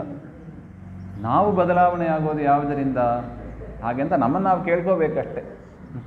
ಇದು ಬೇರೆಯವರಿಗೆ ಬೇಡ. ಇದು ನಾನು ಯಾವಾಗಪ್ಪ ಇನ್ನು ಯಾವಾಗ ನಾನು ಬದಲಾವಣೆ ಆಗೋದು? ಎಲ್ಲ ಬದಲಾವಣೆ ಆಗ್ತಾ ಇದ್ದಾರೆ. ಭಾಗವತ ಕೇಳಿ ಬದಲಾವಣೆ ಆದರು, ಭಾಗವತ ಕೇಳಿ ಬದಲಾವಣೆ ಆದರು. ನಾನು ಹೀಗೆ ನಾನು ಮಾಡೋದೇ ಸರಿ ಅಂತ ಕೂತ್ಕೊಂಡಿದ್ದರೆ, ಜೀವನ ನಡೆಸ್ತಾ ಕೂತಿದ್ರೆ, ಇವತ್ತಾದರೂ ನಾನು ಬದಲಾವಣೆ ಆಗಬೇಕು ಅಂತ ಎಲ್ಲವನ್ನು ಮರೆತು, ಅಂದರೆ ಎಲ್ಲರನ್ನು ಬಿಟ್ಟು ಹೋಗಿ ಅಂತಲ್ಲ, ಎಲ್ಲರ ಜೊತೆಗೆ ಇರಬೇಕು. ಪದ್ಮಪತ್ರ ಮಿವಾಂಬಸ, ತಾವರೆ ಎಲೆ ನೀರಿನ ಮಧ್ಯದಲ್ಲೇ ಇರ್ತದೆ, ಆದರೂ ಕೂಡ ನೀರು ಅಂಟಿಸ್ಕೊಳ್ಳಿರೋದಿಲ್ಲ ನೋಡಿ. ಹಾಗೆ ಎಲ್ಲರ ಮಧ್ಯದಲ್ಲೂ ಇರಬೇಕು. ಮನಸ್ಸು ಮಾತ್ರ ದೇವರಲ್ಲಿ ನೈಸಾಗಿ ಕೊಟ್ಟುಬಿಡಬೇಕು, ಉಪಾಯ ಮಾಡಿ ಕೊಟ್ಟುಬಿಡ್ಬೇಕು ಅಷ್ಟೆ. ಏನಾರು ಮಾಡಿ ಮನಸ್ಸನ್ನು ದೇವರಿಗೆ ಕೊಟ್ಟುಬಿಡಿ ಅಂತಾರೆ. ಇದು ಭಾಗವತ ತಿಳಿಸುವ ವಿಚಾರ. ಅರ್ಥ ಆಯ್ತು ಅವನಿಗೆ, ಚಿತ್ರಕೇತುವಿಗೆ. ಅದರಿಂದ ನಾರದರ ಹತ್ರ ವಿಶೇಷವಾಗಿ ಉಪದೇಶವನ್ನು ಪಡೆದು ತಾನು ವಿದ್ಯಾಧರ ಎನ್ನುವ ಪದವಿಯನ್ನು ಪಡಿತಾನೆ. ಶ್ರೇಷ್ಠವಾದ ನೋಡಿ, ಗುರು ಅನುಗ್ರಹ. ಏನು ದಾಸಿಪುತ್ರನಾದವರು ಬ್ರಹ್ಮದೇವರ ಮಗನಾಗಬೇಕು ನಾರದರು. ಏನಾದರೂ ನೋಡಿ, ದಾಸಿಪುತ್ರನಾಗಿದ್ದರು. ಆ ಸನ್ಯಾಸಿಗಳ ಉಪದೇಶ, ಭಾಗವತ ಉಪದೇಶ ಏನಾಯಿತು? ದೊಡ್ಡ ಪದವಿ, ಬ್ರಹ್ಮದೇವರ ಮಗನಾಗಿ ಹುಟ್ಟಿದ್ರು. ಅಂಥ ನಾರದರ ಉಪದೇಶ ಏನಾದ? ಇವನು ವಿದ್ಯಾಧರಾಧಿಪತ್ಯಂ ಅಂತ ಸಪ್ತರಾತ್ರ ಅಂತೆ, 7 ರಾತ್ರಿಯಲ್ಲಿ ನೋಡಿ, ಸಪ್ತಾಹ ಕ್ರಮ ಇಲ್ಲಿಂದಲೇ ಬಂತೋ ಏನೋ, ಇಲ್ಲೇ ಇದೆ. ಸಪ್ತರಾತ್ರ ಅಂತೆ, 7 ರಾತ್ರಿ ಅವನು ಚಿಂತನೆ ಮಾಡಿ ಅವನ ವಿದ್ಯಾಧರ ಪದವಿಯನ್ನು, ಅಷ್ಟು ಯೋಗ್ಯತೆ ಇತ್ತು. ಪರಮಾತ್ಮನ ವಿಶೇಷವಾದ ಭಕ್ತನಾದ. ಒಂದು ಸಲ ವಿಮಾನದಲ್ಲಿ ಹೋಗ್ತಾ ರುದ್ರ ಪಾರ್ವತಿಯರು ಅವರಿಬ್ಬರನ್ನು ನೋಡ್ತಾನೆ. ಅವರಿಬ್ಬರು ಒಟ್ಟಿಗೆ ಇದ್ದರು. ಆ ಸಂದರ್ಭವನ್ನು ನೋಡಿ ಅವನು ಕೇಳ್ತಾನೆ, ಇದೇನಿದು? ಮನುಷ್ಯರು ಕೂಡ ಈ ರೀತಿಯಾಗಿ ಇರೋದಿಲ್ಲ, ನೀವು ಸಭೆಯಲ್ಲಿ ಹೀಗೆ ಇರ್ತಿರಲ್ಲ ಹಾಗೆ ಅಂತ ಕೇಳೇ ಬಿಟ್ಟ. ಆಗ ಪಾರ್ವತಿ ದೇವಿಗೆ ಸಿಟ್ಟು ಬಂದು ಅವನಿಗೆ ಶಾಪ ಕೊಡ್ತಾರೆ. ಅತಃ ಪಾಪೀಯಸೀಂ ಯೋನಿಂ ಆಸುರೀಂ ಯಾಹಿ ದುರ್ಮತೆ. ಜಗತ್ತಿಗೆ ತಂದೆ ತಾಯಿಗಳು ನಾವು, ಹೇಗೆ ಮಾತಾಡಬೇಕು ಅಂತ ನಿನಗೆ ಗೊತ್ತಿಲ್ಲ, ನೀನು ಪಾಪಿಷ್ಟ, ನೀನು ಹೋಗು, ಅಸುರನಾಗಿ ಹುಟ್ಟು ಅಂತ ಹೇಳಿದಾಗ ಆ ವಿದ್ಯಾಧರ ಚಿತ್ರಕೇತು ಏನು ಹೇಳ್ತಾನೆ? ಪ್ರತಿಗೃಹ್ಣಾಮಿ ತೇ ಶಾಪಂ ಆತ್ಮನೋ ಅಂಜಲಿನಾಂಬಿಕೆ. ಅಂಬಿಕೆ, ನೀನು ಕೊಟ್ಟ ಶಾಪವನ್ನು ನಾನು ಸ್ವೀಕಾರ ಮಾಡ್ತೇನೆ. ದೇವೈರ್ಮರ್ತ್ಯಾಯ ಯತ್ ಪ್ರೋಕ್ತಂ ಪೂರ್ವದಿಷ್ಟಂ ಹಿ ತಸ್ಯ ತತ್. ಯಾಕೆ? ನನಗೆ ಪರಮಾತ್ಮನ ಉಪದೇಶ ತುಂಬ ಚೆನ್ನಾಗಿ ಹಿಡಿಬಿದ್ದಿದೆ. ನನಗೆ ಯಾವ ಯೋನಿ ಬೇಕಾದ್ರೂ ಬರಲಿ, ಗೋಪಾಲದಾಸರು ಹೇಳ್ತಾರೆ ನೋಡಿ, ನಾಯಿಯಾಗಿ ಹುಟ್ಟಿದರೂ ಪರವಾಗಿಲ್ಲ, ಏನು ಬೇಕು? ನಿನ್ನ ಸ್ಮರಣೆಯನ್ನು ಕೊಡು ಅಂತಾರೆ. ನಾಯಿ ಜನ್ಮ ಬಂದರೂ ಪರವಾಗಿಲ್ಲ, ಏನಿರಬೇಕು? ನಿನ್ನ ಸ್ಮರಣೆ. ಉದ್ದವ ಕೇಳ್ತಾನೆ ನೋಡಿ, ಈ ಗೋಪಿಕಾಸ್ತ್ರೀಯರು ಓಡಾಡುವ ಜಾಗದಲ್ಲಿ ನನ್ನನ್ನು ಹುಲ್ಲಾಗಿ ಹುಟ್ಟಿಸು ಅಂತಾನೆ. ಅವರ ಪಾದ ನನ್ನ ತಲೆ ಮೇಲೆ ಬೀಳಲಿ, ಪಾದ ಧೂಳಿ ನನ್ನ ತಲೆ ಮೇಲೆ ಬೀಳಲಿ. ಇದು ಉದ್ದವನ ವಿಚಾರ. ಗೋಪಾಲದಾಸರು ಹೇಳ್ತಾರೆ, ನಾಯಿ ಜನ್ಮ ಬಂದರೂ ವಿಚಾರ ಇಲ್ಲ, ಆದರೆ ನಿನ್ನ ಸ್ಮರಣೆ ನನಗೆ ಸದಾ ಇರಬೇಕು. ಹಾಗೆ ಇದು ವೈಷ್ಣವರ ಲಕ್ಷಣ.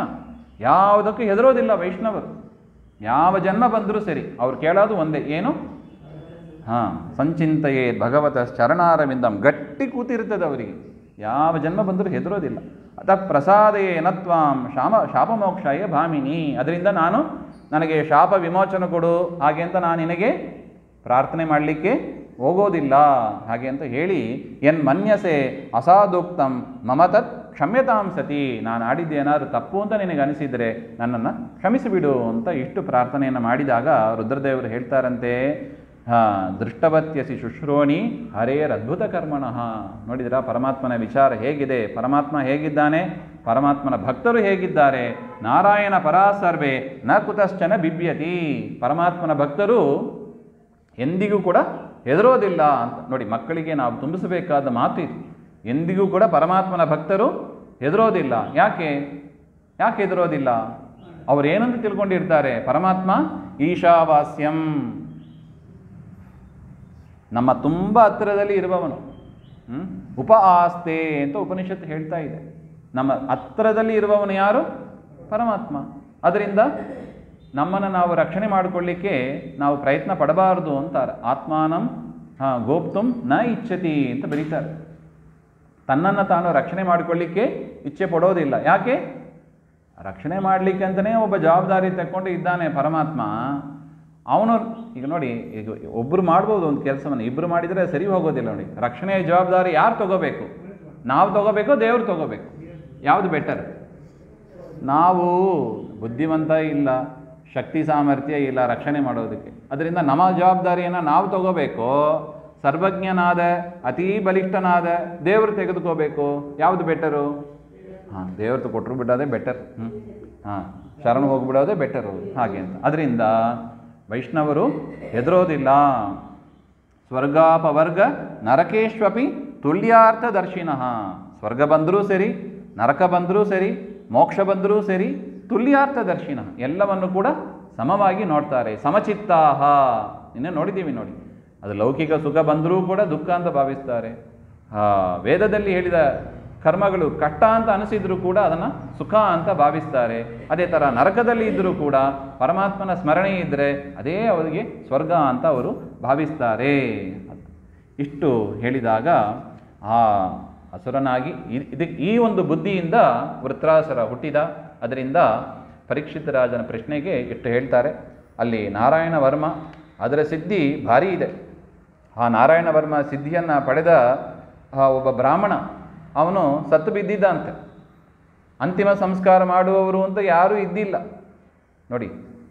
ಸರಕ್ಷಿತ ರಕ್ಷತಿ ಯೋಹಿ ಗರ್ಭೆ.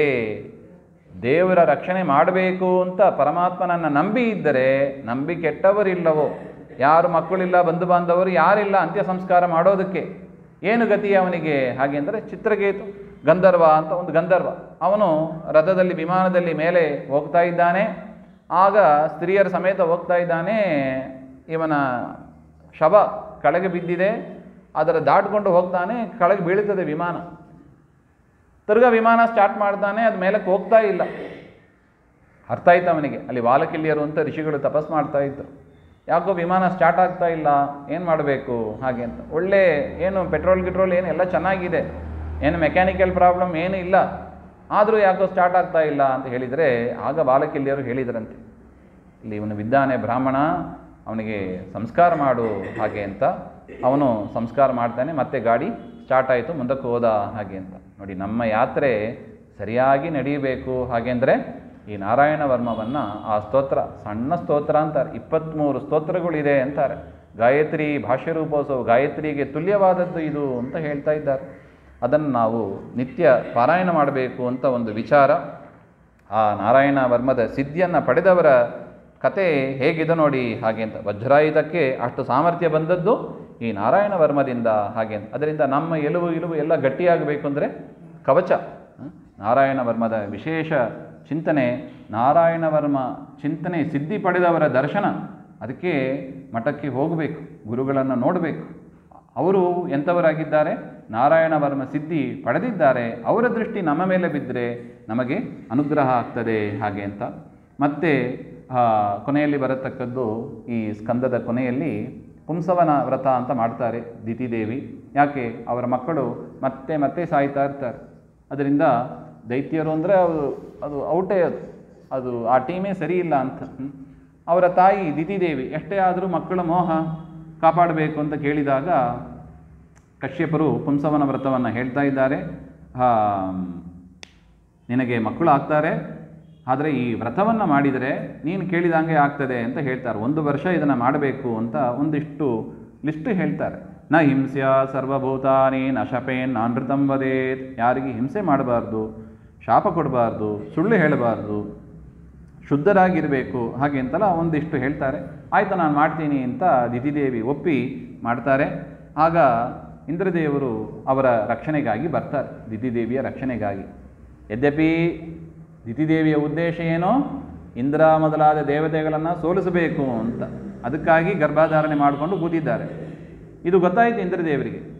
ತಮ್ಮನ್ನು ದೇವತೆಗಳನ್ನು ಕೊಲ್ಲೋದಕ್ಕಾಗಿಯೇ ಈ ಸಂತಾನವನ್ನು ಪಡೆಯೋಕ್ಕೆ ಪ್ರಯತ್ನ ಮಾಡ್ತಾ ಇದ್ದಾರೆ ಅಂತ ಗೊತ್ತು. ಅದರಿಂದ ಏನಾರು ಮಾಡಬೇಕು ಅಂತ ಇಂದ್ರದೇವರು ಉಪಾಯ ಮಾಡಿ ಸೇವೆಗೆ ಅಂತ ಬಂದು ಸೇರಿಕೊಂಡು, ಆದರೆ ಅವರು ಶುಚಿಯಾಗಿದ್ದರು. ಒಳಗೆ ಪ್ರವೇಶ, ಗರ್ಭದ ಒಳಗೆ ಪ್ರವೇಶ ಮಾಡಲಿಕ್ಕಾಗಲಿಲ್ಲ. ಆದರೆ ಏನಾಯಿತು, ಒಂದು ದಿವಸ ವ್ರತಕರ್ಷಿತ ಅಸ್ಪೃಷ್ಟ ವಾರ್ಯ ಧೌತಾಂಗ್ರಿ ಸುಶ್ವಾಪ ವಿಧಿಮೋಹಿತ. ಪರಮಾತ್ಮನ ಇಚ್ಛೆ, ಸಾಯಂಕಾಲದ ಹೊತ್ತು ವ್ರತದಿಂದ ತುಂಬ ಕರ್ಷಿತರಾಗಿದ್ದರು. ವ್ರತ ಮಾಡಿ ಮಾಡಿ ಮಾಡಿ ತುಂಬ ಸುಸ್ತಾಗಿತ್ತು ಅವರಿಗೆ. ಅದರಿಂದ ಶೌಚಾಲ ಸರಿಯಾಗಿ ಮಾಡಿಕೊಳ್ಳದೆ ಹಾಗೆ ಮಲಗಿಬಿಟ್ರು. ಇದೇ ಸರಿಯಾದ ಸಂದರ್ಭ ಅಂತ ದಿದೇಹ್ ಪ್ರವಿಷ್ಟ ಉದರಂ, ಇಂದ್ರದೇವರು ಅವರ ಉದರವನ್ನು ಪ್ರವೇಶ ಮಾಡಿ ಚಕರ್ತ ಸಪ್ತದಾ ಗರ್ಭಂ, ಆ ಗರ್ಭವನ್ನು 7 ಓಳಾಗಿ ಮಾಡ್ತಾ ಇದ್ದಾರೆ. ಆಗ ಅವರೆಲ್ಲ ಹತ್ತರಂತೆ. ಮತ್ತೆ ಮಾರೋದಿ ಅಂತ ಹೇಳಿ ಮತ್ತೆ 7 ಓಳು ಮಾಡಿದರು ಅಂತ. ಒಟ್ಟು 49 ಜನ ಮರುದ್ಗಣರು ಅಂತ ಹುಟ್ಟಿ ಬರ್ತಾರೆ. ಅವರೆಲ್ಲರೂ ಕೂಡ ಮೊದಲೇ ಹೇಳಿದ್ದಾರೆ ಗರ್ಭದಲ್ಲಿ ಇರುವಾಗಲೇ, ನಾನು ನಿಮ್ಮ ಸೇವೆಯನ್ನು ಮಾಡಿಕೊಂಡೇ ಇರ್ತೀವಿ ಹಾಗೆ ಅಂತ. ಅದೇ ಅವರೆಲ್ಲರೂ ಕೂಡ ಇಂದ್ರನ ದಾಸರಾದರು. ದೇವಾಸ್ತೆ ಮರುತೋ ಭವನ್ ಹರಿಣಾ ಸೋಮಪಾಕೃತ. ಪರಮಾತ್ಮ ಅವರಿಗೆ ಸೋಮಪಾನ ಮಾಡುವ ಒಂದು ಅರ್ಹತೆಯನ್ನು ಕೂಡ ಕೊಟ್ಟ ಹಾಗೆ ಅಂತ. ವ್ರತಂ ಪುಂಸವನಂ ಬ್ರಹ್ಮನ್ ಭವತಾ ಹಾಗೆ ಅಂತ ಈ ರೀತಿಯಾಗಿ ಪುಂಸವನ ವ್ರತವನ್ನು ಕೂಡ ಹೇಳಿ ಅದನ್ನು ಹೇಗೆ ಮಾಡಬೇಕು ಅಂತ ವಿಶೇಷವಾದ ಒಂದು ವಿಚಾರವನ್ನು ಕೂಡ ತಿಳಿಸಿದ್ದಾರೆ. ಇಲ್ಲಿಗೆ ನಿಲ್ಲಿಸೋಣ. ಮುಂದಿನ ನರಸಿಂಹದೇವರ ಚರಿತ್ರೆ ನಾಳೆ ಸೇರಿದಾಗ ನೋಡೋಣ ಅಂತ. ಎಸ್ ಸರ್ವಗುಣ ಸಂಪೂರ್ಣ ಸರ್ವದೋಷ ವಿವರ್ಜಿತ ಪ್ರಿಯತಾಂ ಪ್ರೀತೇವಾಲಂ ವಿಷ್ಣುರ್ಮೇ ಪರಮಸುಹೃತ್ ಶ್ರೀಮಧ್ವಾಂತರ್ಗತ ಶ್ರೀಕೃಷ್ಣಾರ್ಪಣಮಸ್ತು. ಶ್ರೀಹರೇ ನಮಃ.